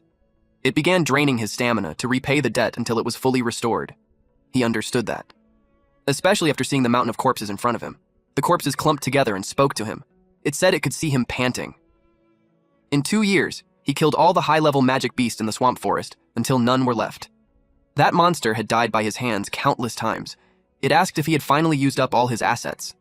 The one speaking to him was the king of the swamp forest, Kedoya Lawa. It told him to speak instead of muttering to himself. It asked if he was looking at what they called the system. It knew Gon relied on that system to raise his guild into one of the 8 great guilds in such a short time. Then it spoke about the secret inside its body. They had gathered similar knowledge from other universes and called it a transmigrator. They gave everything, holding nothing back, just to kill him. They lured him into a trap, but didn't expect him to grow this strong while still hiding many trump cards. It decided to give him one last chance. After destroying everything he had, it would turn him into a corpse puppet. He could also choose to join them or work with them for their grand plan of dimensional ascension. He simply said he would think about it. Right after that, he said he was done thinking and grabbed his weapon and slashed that scum. His answer was simple: kill it. But Kedoya Lawa told him that no matter how many times it happened, it was useless. Inside the eternal barrier, it was immortal and could not die. It transformed its body. It created a form made of several heads. It told him that no matter how strong he was still just mortal flesh. Seeing him pant only proved he was reaching his limit. Since he refused to cooperate, it would kill him instead. Gon took something from his inventory. It was a container filled with golden liquid. He shattered it and let the liquid spill around. This was called true holy water. Kedoya Lawa asked what it was. The liquid spread, and its presence disturbed it. Then it began to rain true holy water. This liquid could burn the soul. Even if it couldn't gain physical immortality, it meant nothing against this. It was a shame he had to use it. He had been saving it for the mastermind behind everything. Kedoya Lawa cursed him. It demanded to know where he found such holy water. It kept cursing until its body finally faded away. The true holy water spread. Suddenly the system warned him that a high-energy reaction was detected, and the target was about to regenerate. A blinding pillar of golden light erupted upward, tearing through the ground as debris flew everywhere. The energy spiraled wildly, overwhelming everything around it. Chunks of the creature were blown apart and sent flying through the air, streaked with light. Below, Gon stood in the middle of the destruction, weapon in hand, as the remains scattered around him. He confirmed that the final move was sanctified fall. But true holy water burns at the soul level. If the soul is gone, even sanctified fall cannot restore it. Kedoya Lawa entered sanctified fall mode, its massive body unfolding in midair. A bright golden core glowed at its center, while thick, tentacle-like limbs spread outward, radiating power. It laughed, enjoying how Gon almost killed it. It knew Gon didn't expect his trump card to fail. Gon realized it had gained the power of adaptation. He asked how it obtained it so quickly. Kedoya Lawa thanked him for that. It asked if he remembered the Dragon Emperor's finger he had cut off earlier with a single strike. It thought about how powerful his spear art was to cut even the Dragon Emperor's skin. After he cut it off, the finger disappeared, and it couldn't sense it anywhere in the swamp forest. It wanted to know how he did that. Fortunately, it seemed that some weak monsters who didn't know better had touched it. That triggered the Dragon Emperor's inviolability trait, allowing it to sense the corpse again and reclaim it. It used a technique called corpse reclamation. After reclaiming it, everything made sense. Gon had sent the Dragon Emperor's finger far away so it couldn't detect it. The reason was simple. He had coated it with true holy water. If he had used that amount on it earlier, its soul would have been destroyed for sure. But because Gon hid it, it had time to adapt to the remaining holy water on the Dragon Emperor's finger. That's how it gained the power of adaptation. Now that all of Gon's cards were exposed, it was ready to kill him. A massive stone hand burst out of the ground, fingers spread wide as chunks of rock broke off and fell. It tried to crush Gon. The ground cracked violently, splitting into sharp, jagged slabs. Cracks spread outward as the earth collapsed. Several more giant stone hands pushed out from the shattered ground, fingers stretched wide. Rocks broke apart and rained down as they forced their way up. Then, a sudden, violent impact struck. Everything blurred as force slammed down again and again. The ground caved in, forming a deep pit. Kedoya Lawa called this technique earth burial. Deep underground, Gon used 20 layers of elemental runestone effects along with the skill earth attribute absorption. He forced his way out. He charged forward using his spear art, piercing all things. Kato Yalawa knew that no matter how strong the weapon was, its durability would eventually run out. It asked Gon how long he planned to keep struggling. It countered with abyss magic, necrotic shriek. Gon glowed bright blue as energy gathered around him. He held his ground, charging power while a red force surged around him. He received a warning that his weapon's durability was about to reach its limit. He was told to repair it as soon as possible. His magic resistance had also dropped below 20%. His body had entered a fatigued state, and he was advised to rest immediately. Even as blood dripped from his mouth, he pushed forward and used the technique 1-inch punch spiral force. He was warned that using high-tier martial arts in his current state would cause irreversible damage to his body. But he didn't care. His weapon broke. Kato Yalawa saw it and was pleased. Gon was overwhelmed. He crashed into the ground. His left arm bled heavily. It was completely ruined. Kato Yalawa called him a fool. It said he should just die quietly instead of suffering like this. It couldn't believe he was still thinking of a way to turn things around. Gon regretted saving his skills earlier. He admitted Kato Yalawa was right. He should have used all the true holy water from the start. The Dragon Emperor's finger appeared. Kato Yalawa said its farewell. It told him that no matter what system he had, he could never win, because he was facing the entire Holy Sea. The giant dragon talon descended toward him, but Gon looked determined. At the last moment, he pulled something from his inventory. It was a scroll. It was the Demon King's favor. Kato Yalawa was surprised to see a demon contract. It called Gon a hypocrite for opposing their plan while secretly making a deal with a demon long ago. It begged the Pope to save it. Huge hands began to descend, ready to crush it. That technique was called Oblivion's Grasp. After that, it was reduced to ashes. Then, the demon stepped out from the void. It greeted Gon, saying it had been a long time. It mocked Gon's pathetic state. He looked just like him back when he failed to descend into that universe for the first time. It laughed loudly, saying it brought back memories. It said it would never forget Gon's kindness. As a reward, it offered him its power. With it, he could become strong enough to wipe out those evil scoundrels. It asked the transmigrator what he thought. Gon tore the contract apart and told him they were even. The demon got annoyed that he didn't fall for it. It gave him one piece of advice. It said it had seen his face at the moment of death. After that, the demon was pulled back into another universe. Then it was gone. Gon's health was at 2,189 out of 2,865,981, and he had no mana left. Since the target was erased, he gained no experience. The field seal was lifted. The system warned him that the mana loan was still draining his health to repay the debt. He was told to recover immediately. Gon sat down. He didn't look good at all. He wondered if the summoning of the Hope of Coordinate had worked. He wanted to connect to the system for communication. He was told the connection failed. Transmigrator systems were not linked. Meanwhile, Slime Mold received a notice that decomposition had failed. The target was not organic matter. He had been trying to eat Rake. He needed to confirm that the man had really turned to stone. He jumped down from the body and decided to take the equipment. Then he dashed away. He thought that if he helped the humans when they were in danger, he might be able to hitch a ride back to their town. He stopped when he saw the ice wall. He knew the mage made it, so he expected them to be nearby. He assumed they had already killed that ostrich. He planned to grab some loot while he was at it. But for safety, he decided to observe first. He used search. He was shocked by what he saw. A roasted human body lay in front of the bird. The snake wrapped around the body and grabbed it, then dumped it straight into the bird's mouth. Suddenly, the bird whipped its head. Slime Mold ran right away. He didn't expect another one to be down. The bird was getting stronger. He thought the girl might already be dead too. At the same time, the owl turned savage. It charged at Naya using a dive attack. She realized it was no longer their companion. Little Steelback used Spiny Back. If it dove straight in, it would get pierced. So it stopped, and used Iron Beak Gale instead. It had multiple heads, and its movement created wind blades that sliced through the trees around them. A wide part of the forest was affected. Tree trunks kept falling one after another. Nia could only brace herself.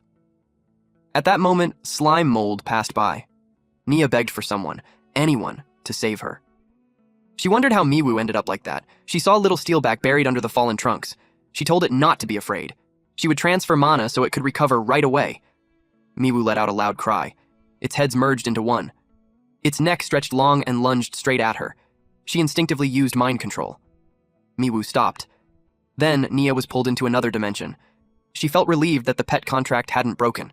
She had entered her spiritual world. She saw an angel inside. Miwoo was being carried by it. She wondered why a noble angel would exist inside little Miwoo's spiritual world. The angel called her to come closer, but its face twisted. It revealed a terrifying red monster. She screamed and begged for someone to save her. Meanwhile, little Steelback cried out loudly to get Miwoo's attention, because it was about to eat Nia. Suddenly it was struck. Slime Mold swung the hammer, again and again. Miwoo took several hits across its body. Nia noticed Rake's weapon. Slime Mold used Pulsation Max, his level 49 experience, and gigantification control to wield the axe. His control over his cytoplasm had reached perfection. It was like using a flexible hand. His attack was known as the Slime Mold Meteor Hammer. If stones were bullets, then this weapon was a cannon. He shattered the trunk, pinning little Steelback. But he lost control for a moment, and the axe hit him by accident. Nia thanked him for saving them. She picked up the Slime Mold.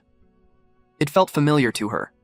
Slime Mold hoped she would recognize him, but she thought he was the captain, using the little monster's body to save her. And then, they were interrupted when little Steelback warned them. Miwoo stood up. Even with its injuries, it looked crazed and ready to devour her.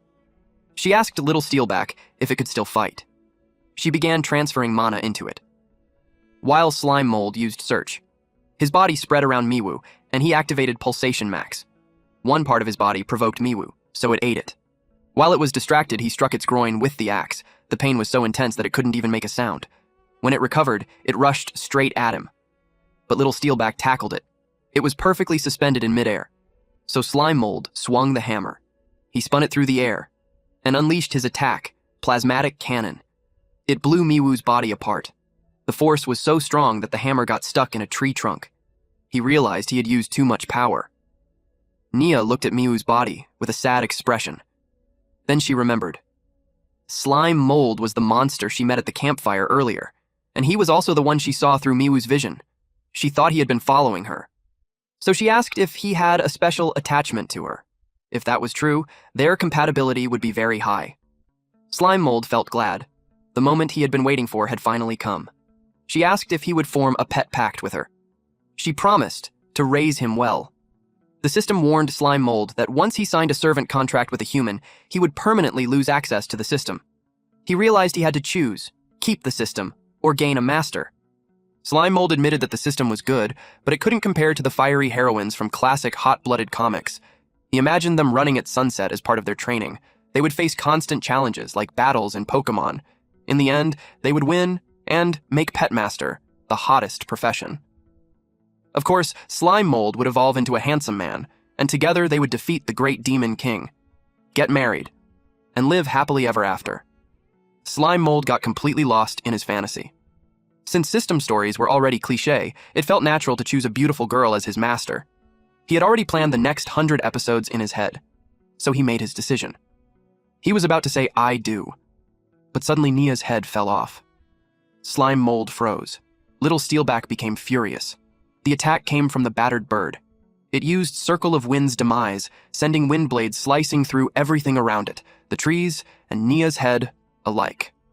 One of its heads grew a large claw, and the other head began to regenerate. A grotesque, fleshy head hung upside down from a long, stretched neck. Its skin was swollen and lumpy, one eye bulging while a twisted grin revealed a row of teeth.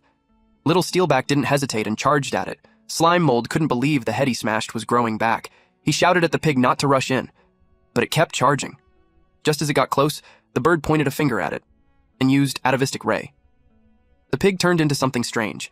It looked like a small lizard with a long body and short limbs. Its skin had faint scales, and its face looked round with wide, shocked eyes and a blunt snout. It scrambled away. Slime Mold felt a chill. It had devolved. He couldn't believe that kind of magic existed. Then he realized that wasn't the owl anymore. The creature suddenly spoke, saying this was too troublesome. There were so many resources, yet Kadoya Lawa still failed to handle such a small matter. The bird's head shifted and formed into a human face. It was Merlin, the guildmaster of the Blue Hat Guild, a member of the church and one of the 7 holy knights. He complained that the old man from the Holy See should have listened to him from the start, so he wouldn't have to clean up this mess. He sensed that the imprisonment barrier was gone, but he had no intention of letting Gon escape.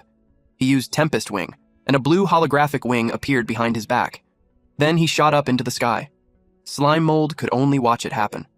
He couldn't believe a human could fly like that, using magic to transfer consciousness into the owl monster's corpse.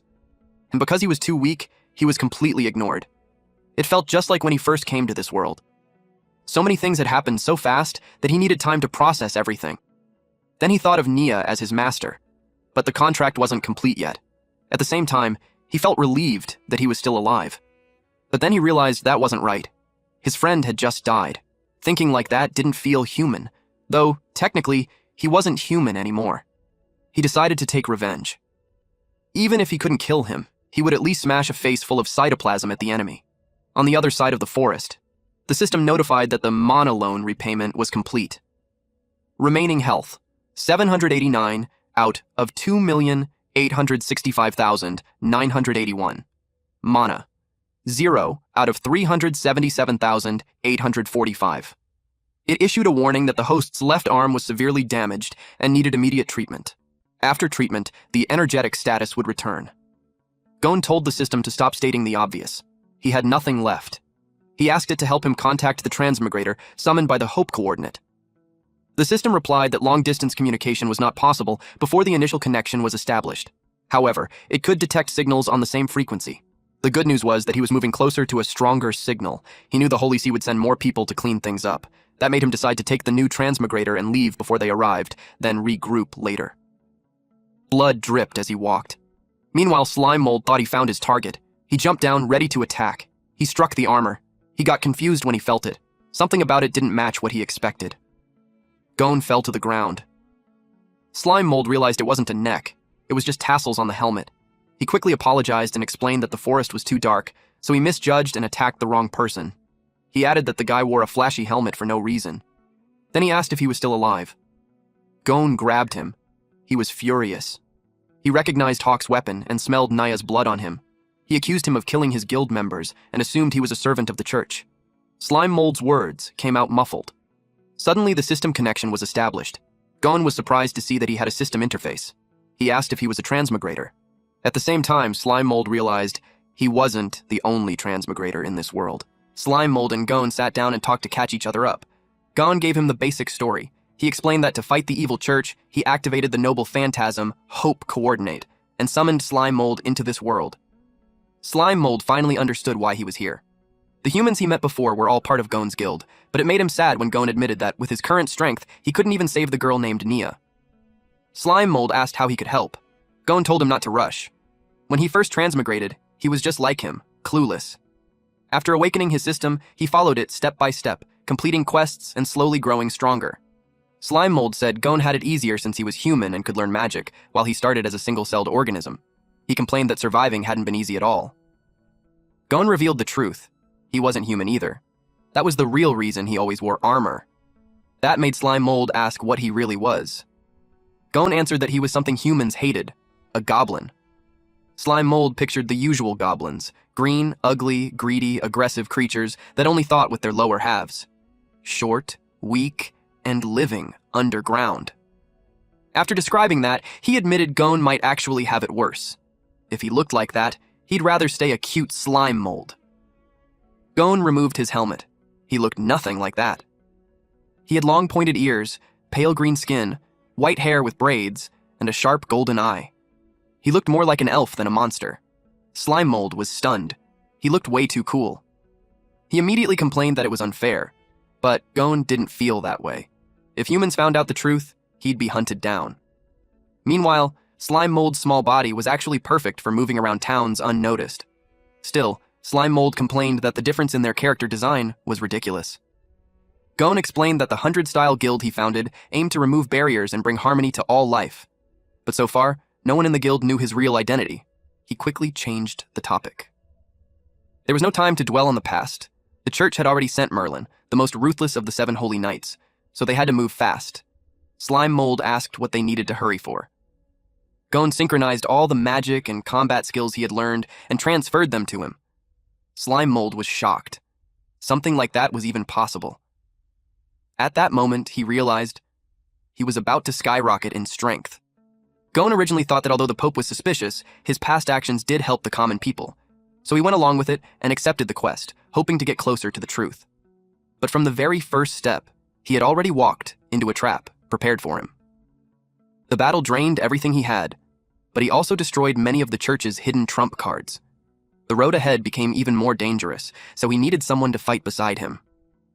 Slime Mold asked what the church and the Pope did to make him hate them so much. He knew it couldn't be something simple like ruling the world.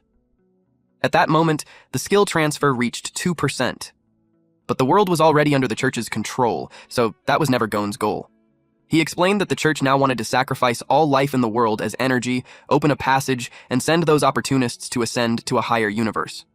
Slime Mold didn't expect villains to go this far. He asked how they even planned to sacrifice all life. Gon said it all began when he first transmigrated into that world. As Slime Mold already knew, he arrived as a goblin cub, the lowest of the low. In a dark abandoned mine, he grew up catching bugs and eating scraps left behind by higher-ranking goblins. To survive, he even had to gnaw on human remains they captured, until he turned 5 and his system finally awakened. After gaining power, he wiped out all the evil inside that filthy mine. He couldn't accept killing his own kind blindly because his soul was still human. He rescued the women who had been imprisoned and treated like tools, helping them escape and start new lives in a remote wasteland. But after years of suffering, many of them were mentally unstable and deeply scarred. Fortunately, he had a special racial skill that allowed him to help stabilize and support them.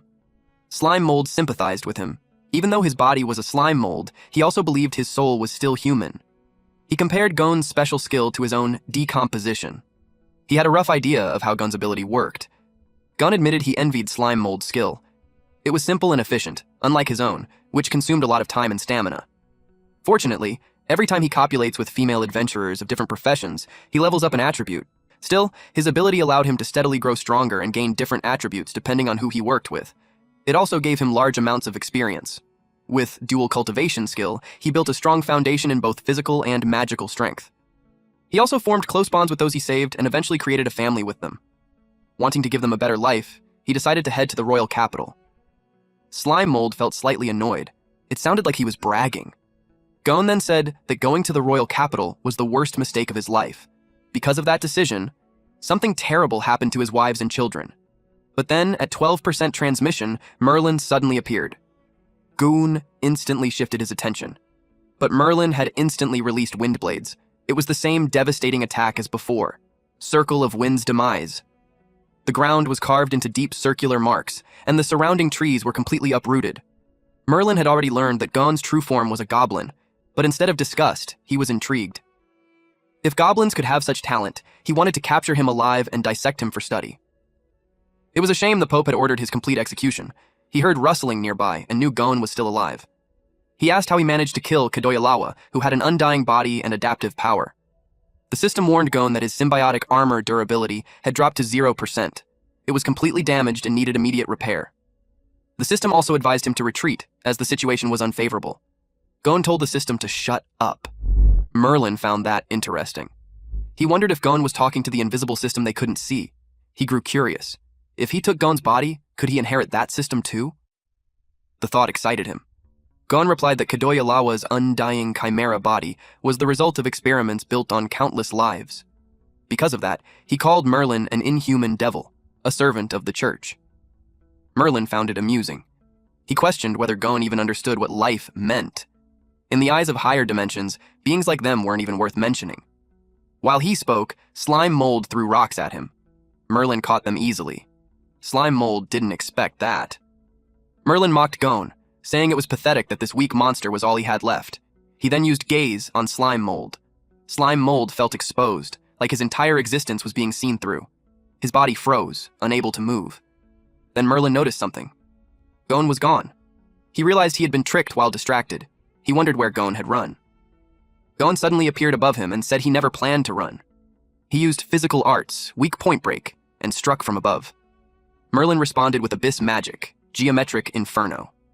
Slime Mold thought it was over. Merlin admitted that physical combat was his weakness, but he wouldn't let Gon get close again. But Gon who should have been burned to ashes, answered that weak point break works on magic too. He reached out and grabbed Merlin. His hand locked onto Merlin's neck and slammed him down. Gon declared that even if he died today, he would drag Merlin down with him. Gon had only 1 out of 2,865,981 health left. The system activated Last Stand, which would last for 1 minute.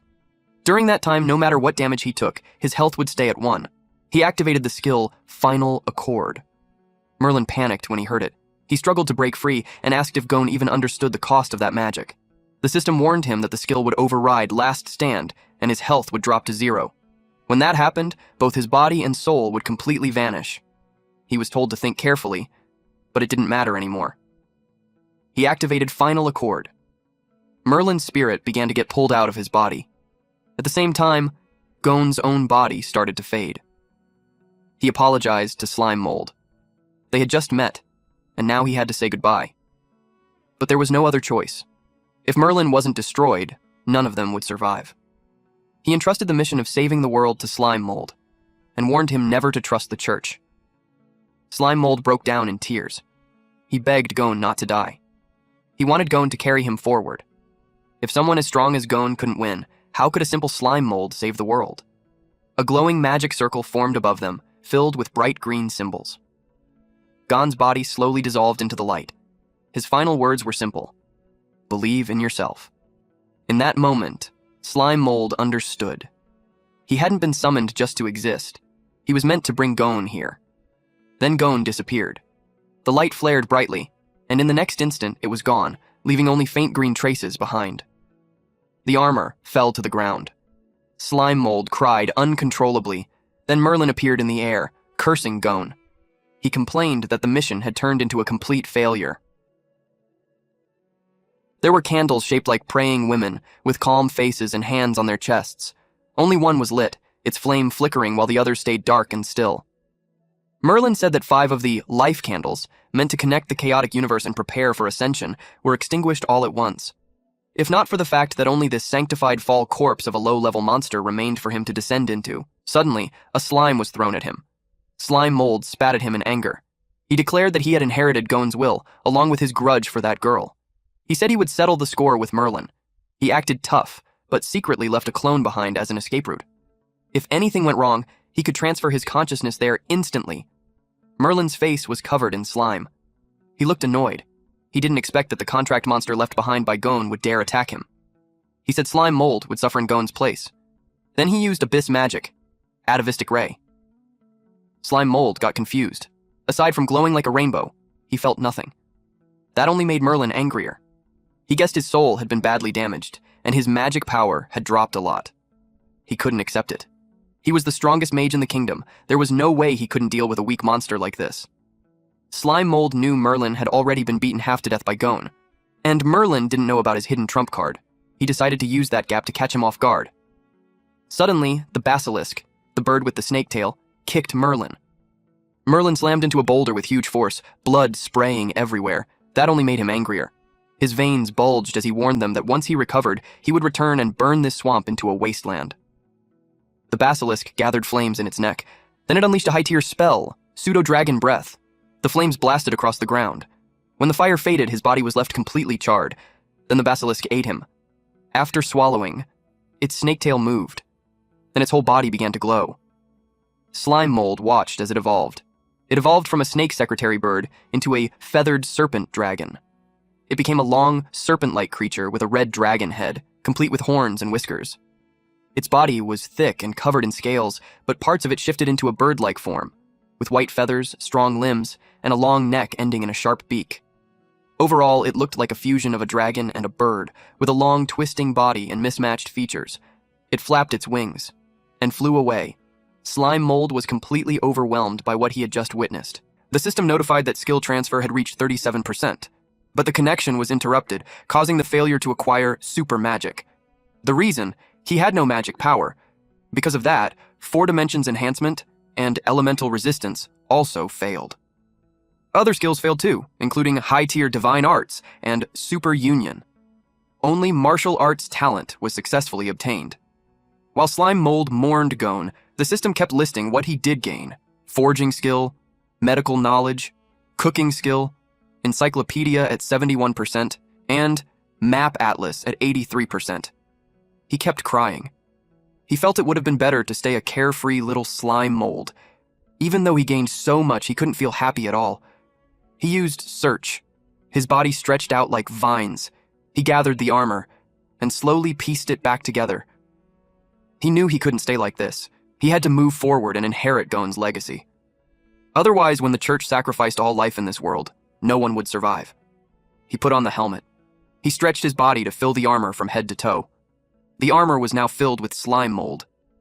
Even without a proper body, he believed he could control it. He tried to take a step, but he lost balance. His arm almost fell off. He realized how hard it was. If he focused on the left side, he lost control of the right. If he focused on the upper body, the lower body stopped moving. In the end, he collapsed. He decided to give up on using the armor for now and hide it instead. He didn't know when the church would send more people, so he ate it and stored it inside his slime mold space. After that, he wandered around. Then he returned to his tree. Too much had happened in one night. His mind was overloaded, so he decided to take a moment and sort everything out. First, he checked the encyclopedia. It contained information about Deep Valley Mountains, polar ice fields, barren mines, and the royal capital. He realized the world was far bigger than he thought, and he confirmed that he was currently in the swamp forest. The royal capital had placed portals in key locations, allowing travel between regions. These portals were controlled by the church. Adventurers had to apply to use them and travel to different areas. In return, half of the resources they gathered had to be handed over to the church's tax. He thought that if he could find a portal, he could go straight to the royal capital. Now, his path was clear. But before going there, he needed to get stronger. Right now, his only real trump cards were damaged high-level equipment, and the corpse of the girl named Nia. He paused, wondering if he should decompose it. He spent a long time thinking about it, but he knew that even if he kept her, there was no way to bring her back. So instead of letting her slowly rot, he chose to decompose her body. Her soul said goodbye to him. He cried as he said goodbye in return. That moment hardened his resolve to destroy the evil church. The system notified that he leveled up to 50. He gained 0.8 enhancement points and unlocked a skill called Domination Level 1. Then, the system merged with his unique traits, Domination and Central Command, combined and evolved into Parasitic Domination Level 1. The next day, a frog rested quietly on top of a water lily. It sensed danger. It jumped away just as slime mold used Plasmodial Barrage on it. But more stones followed, and this time it got hit and died. Slime mold wanted to test his new skill. Parasitic Domination Level 1 works by sending a cluster of slime mold into a target's body. It spreads through the biological network, replaces the original consciousness, and turns the body into a controllable corpse puppet. With the encyclopedia synced from Gon's system, the skill description was much clearer. He began by invading the corpse. He spat a part of his body into the frog's mouth. Then he activated the parasite. His body spread inside the frog. Moments later, the frog moved. It stood up. He was shocked. It came back to life. The system confirmed the parasite was successful. He gained a swamp frog corpse puppet, but it had reached the current limit. To control more, he would need to level up the skill. He realized that once parasitism succeeded, the body could move on its own. Next was domination. He focused and transferred his consciousness into the slime inside the corpse. Then he activated dominion. Slime mold was amazed when his consciousness moved into the corpse. The frog became his puppet. Its durability was 0%, and its available skills were Charged Strike, Tongue Fist, and Pounce Bite. He was surprised that it even had a species description. He realized the durability was low because it was already dead. The vision through the puppet was wide. It felt strange, but exciting. Since he had taken over all the nerves, even the muscle memory came with it. It felt just like using his own body. He didn't need to adjust at all. The frog turned and looked at him. Slime mold understood something important. Once the puppet was active, his main body entered automatic mode. That meant his real body could be exposed to danger. He knew he had to hide it well during real fights. Still, he couldn't help getting excited while driving the frog. The puppet spotted a fly nearby. He used Tongue Fist to catch it. The experience felt fun. He decided to move around and try more. Slime mold kept jumping. He pounced on a small snail. He kept going. Until the signal weakened, and suddenly the connection was cut. The frog collapsed. Slime mold was caught off guard. He estimated the distance, about 30 meters. He realized that when controlling a puppet, he couldn't go too far from his main body. He moved closer. Then the frog suddenly stood up again and started jumping around on its own. He thought it came back to life. That's when he understood. There were two states, active domination and automatic mode. His main body acted like a signal tower. During active domination, going too far caused a disconnect. But when close, the puppet switched to automatic mode, moving based on its old instincts. The frog tried to eat the snail, but kept missing. Slime Mold realized something else. The frog just wasn't very smart. He decided to end the test and stored the frog inside his storage space. Thinking ahead, he came up with a new goal: defeat the evolved basilisk and turn it into his puppet. If he could control a high-level magic beast, he could build a parasitic army and use it to fight against the evil Holy See. With that in mind, he continued searching for stronger targets. He dangled from a branch and swung over the water. Something shot up from below and hit him with a water jet, dealing -70 damage. He got annoyed that someone dared to attack him sneakily. He demanded to know who it was. He thought it was a spitting water stinky crab. Perfect. Some material just delivered itself, saving him the trouble of finding one. But when the creature surfaced, he saw it looked more like a pufferfish. Slime Mold was annoyed that every creature treated him like food. He decided to show his power as a level 50 low-ranking monster lord. The pufferfish prepared to fire a water gun. It shot at him, but he dodged with ease. Then he countered with plasmodial barrage. Water splashed everywhere. Something moved fast underwater. Slime Mold got furious that it just attacked and ran. Of course, he wasn't letting that slide. He morphed into a net and trapped the pufferfish inside. Several pufferfish were caught. He gained a lot of experience after defeating them. Then, our boy created a parasitic puppet pufferfish. Its durability was at 99%, and its available skills were water gun, steel tooth cut, and inflate.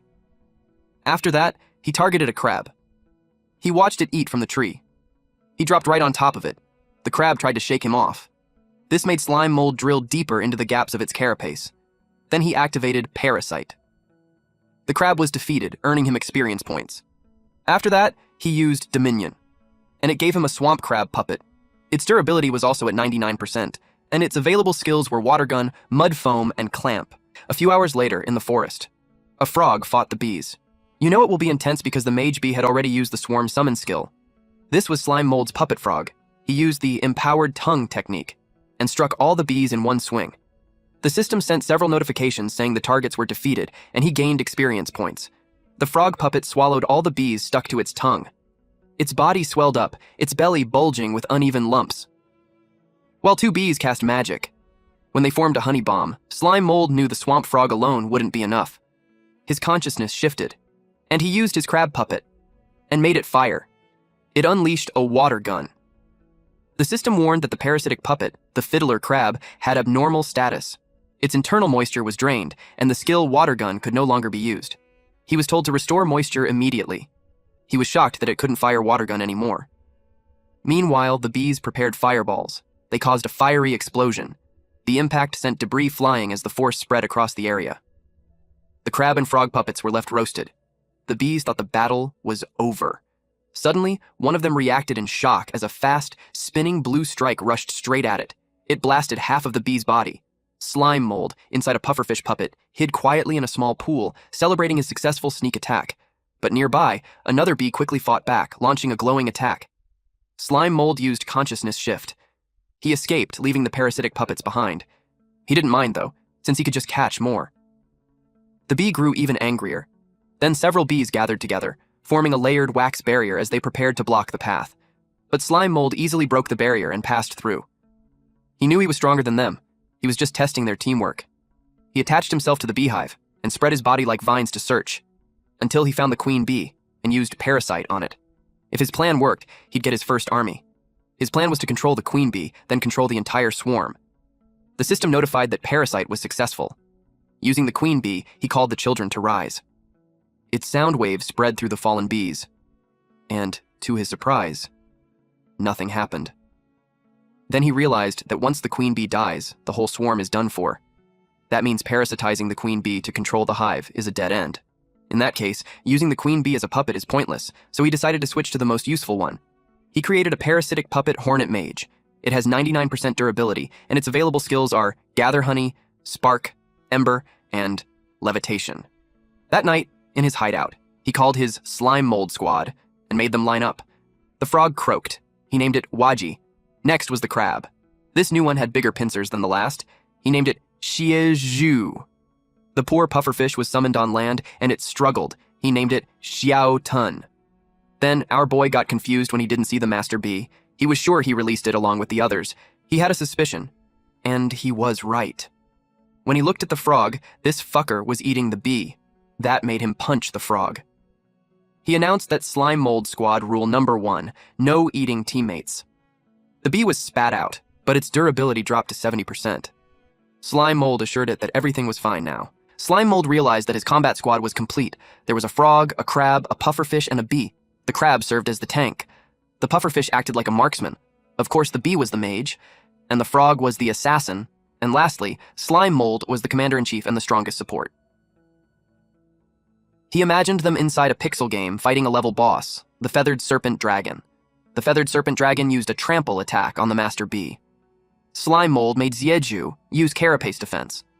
So when the feathered serpent dragon reached for the mage, it was blocked by the crab. The crab's shell was damaged. Since Xieju's carapace defense was depleted, its health kept dropping. Slime mold, acting as support, helped it recover using the skill cytoplasmic injection. The shell slowly patched itself up. Then, when slime mold saw an opening, he made the mage and the marksman go all out and attack. The two prepared their attacks. The feathered serpent dragon took continuous damage. Slime mold realized the creature's hide was very tough. He made Master Bee and Xiaotun hold it in place while Waji moved in. Waji used an assassination skill and targeted the dragon's eye, making it bleed. The feathered serpent dragon took massive damage and entered a weakened state. The squad cheered when they saw it happen. Slime mold told them this wasn't the time to celebrate and ordered them to finish it. He commanded them to take it down. Everyone charged at once, and it caused a huge explosion. Eventually, the feathered serpent dragon was completely defeated. They celebrated their victory. But of course, all of that was just slime mold's imagination. In the present moment, he didn't want to waste any more time. So their training began. At the swamp, something moved very fast. It was a level 9 bouncy mouse. It kept jumping across the swamp, but a predator noticed it and grabbed it. Then it dragged it onto land and ate the rabbit. This monster was a level 21 mimic stone cat. Out of nowhere, it felt intense pain. It didn't notice a giant swamp mosquito, level 35, latch onto it. It got sucked dry. The mosquito started to feel full, so it pulled away from the body and left. The body was completely dried out. The mosquito hovered somewhere in the swamp. It landed and laid its eggs, which were eaten by fish as they fell into the water. Suddenly, electricity spread across the water, and it electrocuted the nearby animals. The mosquito and several fish were left roasted, floating on the surface, and they were eaten by a larger creature. It was a level 44 electric catfish. Unexpectedly, its body began to glow. Slime mold stood on top of a branch and watched it. It looked like it was evolving. After that snakebird, this was the second time he had seen evolution happen. The creature evolved into a level 52 thunder catfish. It used thunder flash, and water sprayed everywhere as it moved at high speed, and just like that, it was gone. Slime mold was truly amazed. He noticed that monster evolution was becoming more frequent. From his encyclopedia, the world background started loading. It reached 100% and revealed new information. The area was a swamp forest. Its ecological level was in the S-rank danger zone. It was one of the places with the most variety of monsters. A large number of high-level magic beasts lived there, and evolution was a normal occurrence. The creatures there were classified as weak, medium, high-level, and king-level.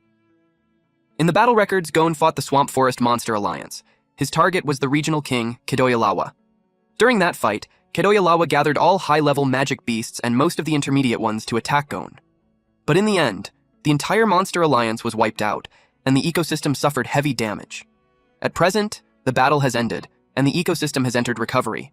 The land is gathering magic power, providing energy to restore itself. Ecological pathways are rebuilding, and monsters are restarting the evolution process. Because of this, the surviving intermediate magic beasts became the biggest winners of this magic surge. It was basically ecological survivor bias. With no competition, they could gather resources freely and gain a better chance at evolving first. Of course, evolution doesn't follow just one path. Sometimes a bit of luck can let a low-level monster rise up. The outcome is always unpredictable. The only thing certain is that the food chain in this land is about to be completely reshuffled. Every monster has stepped onto this chaotic ladder, all trying to climb higher and become the new king. Slime Mold finally understood what was happening.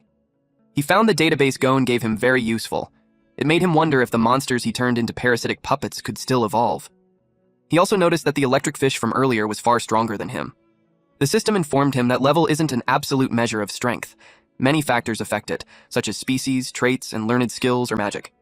It was like the saying, dragons give birth to dragons, phoenixes to phoenixes, and a mouse's child will just dig holes. In short, even a level 100 mouse could still end up as a snack for a young dragon. The system also stated that there was no data about the evolution of parasitic puppets. Suddenly, a commotion broke out. Electricity crackled in the air. Slime Mold decided to check what was going on. Slime Mold rushed toward the scene. He was stunned by what he saw. The thunder catfish was wrapped around a crocodile, releasing electricity. And this was a level 60 swamp crocodile. Part of the thunder catfish was already inside the crocodile's mouth. The crocodile regained its senses and bit off the thunder catfish's body. The head of the thunder catfish landed right in front of Slime Mold, making him think it had been delivered straight to his door. He moved closer to the gruesome scene. The swamp turned red as pieces of the thunder catfish scattered everywhere, while the crocodile lay dead, flipped on its back. He inspected the corpses and saw that one was rotten, while the other was charred. He knew parasitizing them wouldn't work. Suddenly, he was electrocuted. He didn't expect so much electricity to still remain. He took continuous damage of -10, so he had to consume 115 portions of honey. This caused a nutritional overload.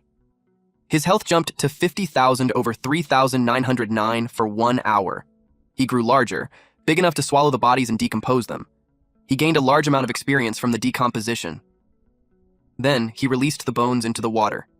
He felt extremely satisfied afterward. From level 50, he rose to level 51. He made sure to use the time well and kept feasting. The forest was quiet, until he appeared rolling around and consuming everything in his path. He loved going on a rampage. It boosted his experience like crazy. He noticed something ahead. There was a huge mangrove forest on the other side, far more lush than where he was. He expected stronger monsters to be there. His curiosity took over, so he decided to check it out. He rolled toward it, not realizing the danger hiding in the water. Many level 19 piranhas bit him. The system warned that he was under heavy attack. The total health loss had already exceeded 1,000. He was annoyed by these little fish, and he fought back by absorbing them to recover his health points. In addition to that, he also gained some experience points, but he only recovered 80 health points while taking -100 damage, so it wasn't worth it. The system warned him that he was under attack by a large number of monsters. The total health loss had exceeded 5,000. There were too many of them, and his movement slowed in the water, so he couldn't react at all. The health he lost to the piranhas was greater than what he recovered by eating them, even if they were just weak creatures under level 20. The system explained that level is only a vertical reference for strength. It cannot be used to directly compare different species. When monsters act in groups, their danger level increases greatly. At that point, strength can't be judged just by level or numbers alone. The system also introduced a skill called Devourer's Benefit, which makes the host's body gigantic. While useful, it also makes him an easier target, so it must be used carefully. He was getting eaten from all sides, and this really wasn't the best time for a full system lecture.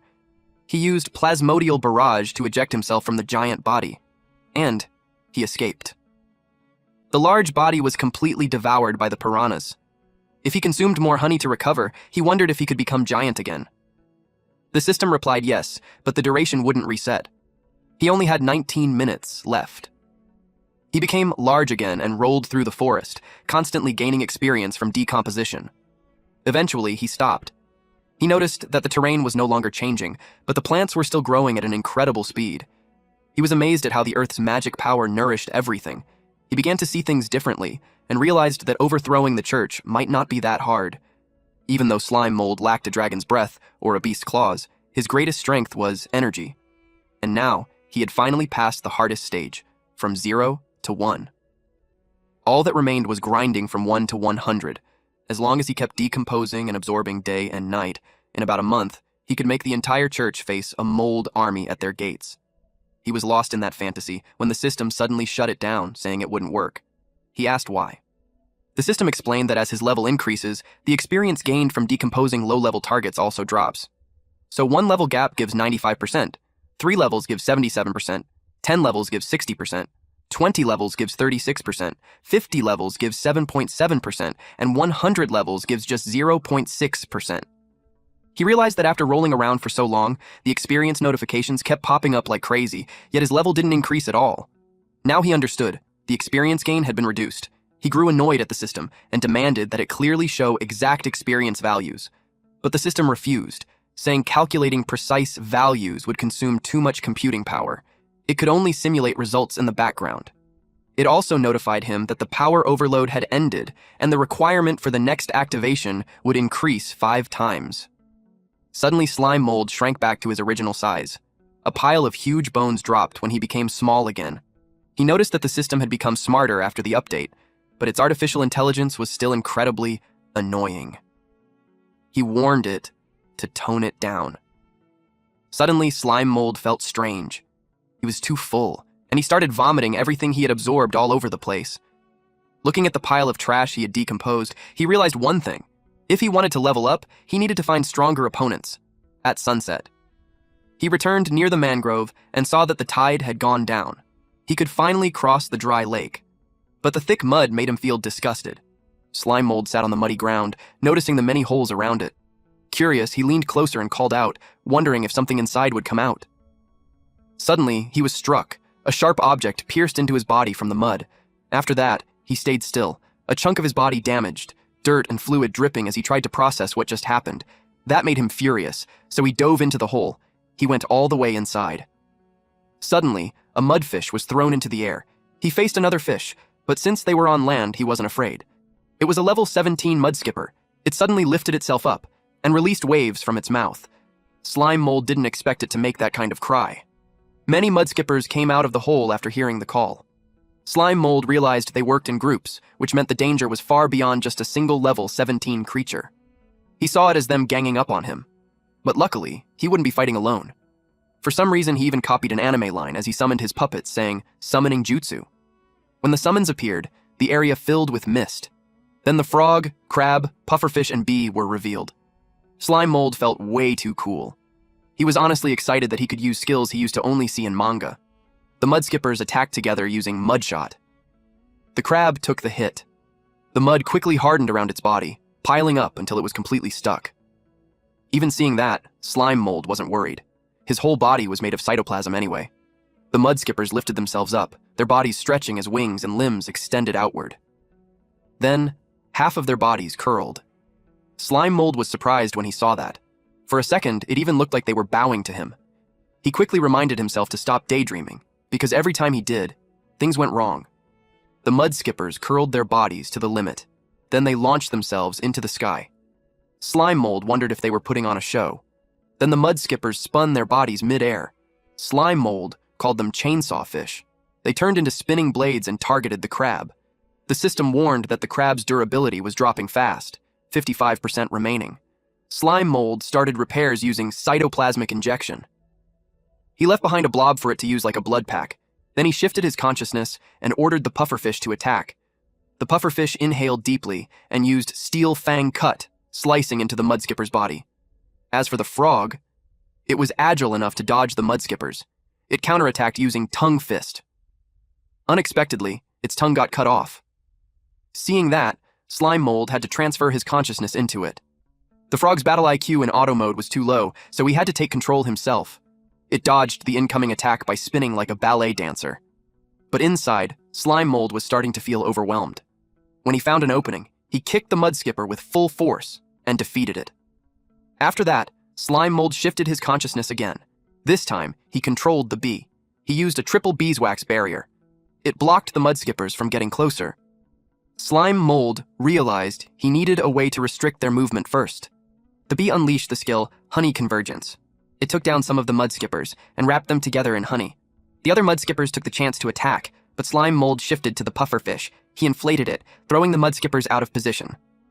Then, the bee used Honey Convergence again, and the mudskippers got stuck on the ground because of the sticky honey. He was pleased that his plan to restrict their movement with sticky honey worked. The stickiness of honey comes from its high sugar content and low water, making it even more viscous than Slime Mold's own cytoplasm. Then the bee used Spark Ember. It burned the trapped mudskippers.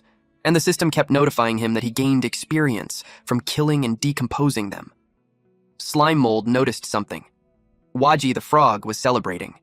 Slime Mold realized that parasitic puppets keep some of their original personality.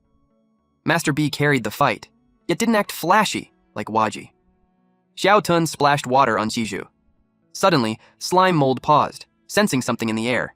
Even without a nose, his body reacted to a strange smell. He realized it was the mud skippers. He had accidentally created a new dish, honey roast fish, and it was added to his cooking skill. The parasitic puppets gathered around, and he realized they wanted to eat too. He invited them to dig in. Slime Mold took a bite and noticed how the honey enhanced the fish, bringing out its freshness while removing the muddy smell.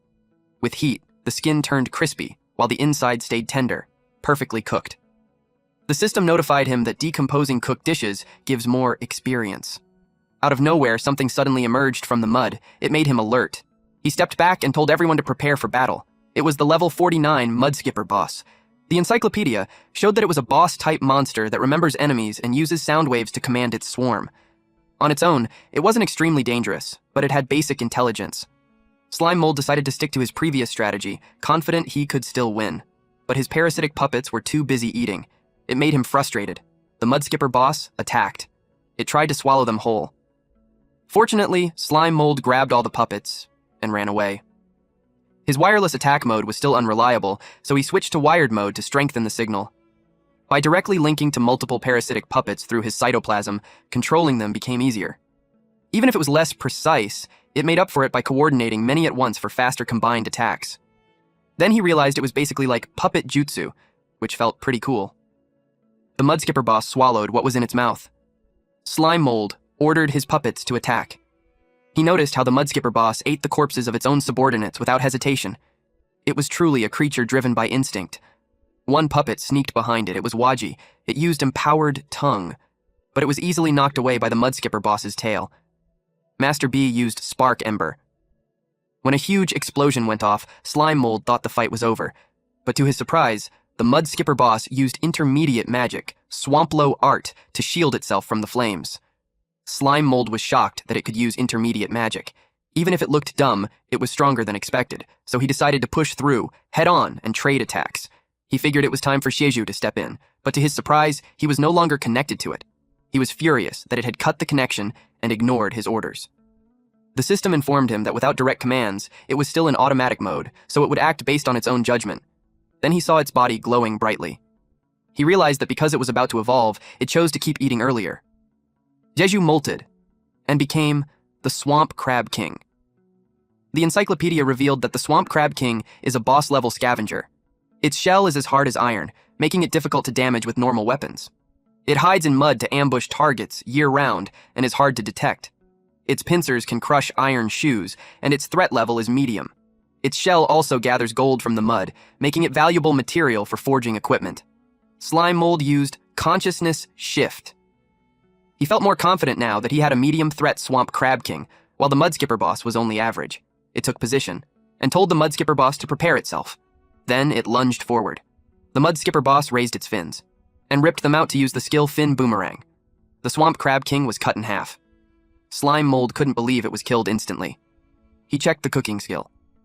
After a swamp crab molts its shell, it can take about 10 days for the new shell to fully harden. During that time, its defense is at its weakest, and it's also at its most delicious. It can be coated in flour or even better, potato starch, then deep fried in hot oil for 30 minutes. After that, it's ready to eat. Only the golden Swamp Crab King is edible. Green or blue ones have absorbed heavy metals and can't be eaten. Slime Mold found it very delicious. But he realized the answer he was looking for wasn't there. The Mud Skipper boss's fin moved like a boomerang and returned to the Mud Skipper boss. This guy is just aura farming at this point. It looked dumb, but this guy's cool enough to be an MC as well. The Mud Skipper boss returned the fin to its body. It adjusted it into place, and after that, it acted smug, taunting Slime Mold to come at it. Slime Mold got triggered by the provocation. He became determined to take it down. He was sure it would give a lot of experience. He spread his vine-like body and used Search. The Mud Skipper boss looked confused. Suddenly, Slime Mold appeared with a mace in hand, and the Mud Skipper boss had no time to react, but its maxed slippery skin reduced the impact, lowering physical damage by 50 to 70% and fire damage by 20%. Slime mold spread his body around it. He realized its skin could deflect his attacks, but it didn't matter. He would slowly grind it down. He attacked again with the mace. This forced the Mudskipper boss to use swamp flow art. The mud rose, and it cut off Slime Mold's connection to the parasitic puppets. Master B attacked, but the fire was blocked by mud. Then the Mudskipper boss targeted the bee. It was almost trapped. Luckily, Waji grabbed Master B with its tongue. The entire mud pit was under the Mudskipper boss's control, giving it a home field advantage. Slime Mold realized he had underestimated it. It was much stronger than other monsters at the same level. It seemed that monsters with intelligence had a huge boost in combat power. The Mudskipper boss noticed him escaping, so it threw its fins toward him. This was the fin boomerang technique. Meanwhile, Xiaotun inhaled deeply. Slime Mold felt relieved that it came to help. It blocked the incoming boomerang fin, but its durability dropped fast. Its inflated body got pierced. It deflated like a balloon. The system notified Slime Mold that the parasitic puppet had been destroyed. Slime Mold thanked Xiaotun for protecting him and promised its sacrifice wouldn't be wasted. He jumped forward and caught it, and fully decomposed it. The Mudskipper boss waited for its fin to return, but it didn't. Slime Mold had already decomposed it and gained experience points from it. The Mudskipper boss couldn't believe it. It was left with a shiny, bald head. Slime Mold laughed, imagining it as a bald fish. Of course, that only made the Mudskipper boss furious. It spoke, saying it would kill him. Slime Mold was shocked that it could talk. The encyclopedia appeared and explained that if a monster experiences intense emotions in battle, it can trigger intellectual evolution and gain the ability to speak. It activated intermediate magic, swamp flow art. The mud rose like a tsunami. Slime Mold decided to end the fight. He planned to use the move that once killed a sanctified monster. He spun the mace and threw it. This move was called Plasmatic Cannon. The Mudskipper boss brought its hands together and formed layers of thick mud walls. The mace struck the wall and kept piercing through each layer. The Mudskipper boss's heart skipped a beat as the final layer stretched toward it, barely holding back the attack. Slime Mold didn't expect his attack to be fully blocked. He worried that at this rate, even his weapon might be taken by the enemy. Suddenly, the system notified him of a martial arts talent. Martial arts talent. Based on the user's condition, it naturally creates suitable martial techniques, and right now, a move was ready to be used. Slime Mold was interested, but instead of overthinking, he decided to just use it. He unleashed Water Hammer, and the mud walls exploded with a loud blast. The mace broke through, and struck the Mudskipper boss, right in the mouth. It was thrown backward, and when it hit the ground, it was already dead. Blood dripped from its mouth, and its face was completely crushed. Rest in peace, bro. Alright, that's it for today's story. If you want the weekly chapter updates for this series, those will now be uploaded on my second channel, Manhwa Updater. So if you don't want to miss what happens next, make sure to check it out and join the update gang. Thanks for watching, stay cool, stay awesome, and I'll see you in the next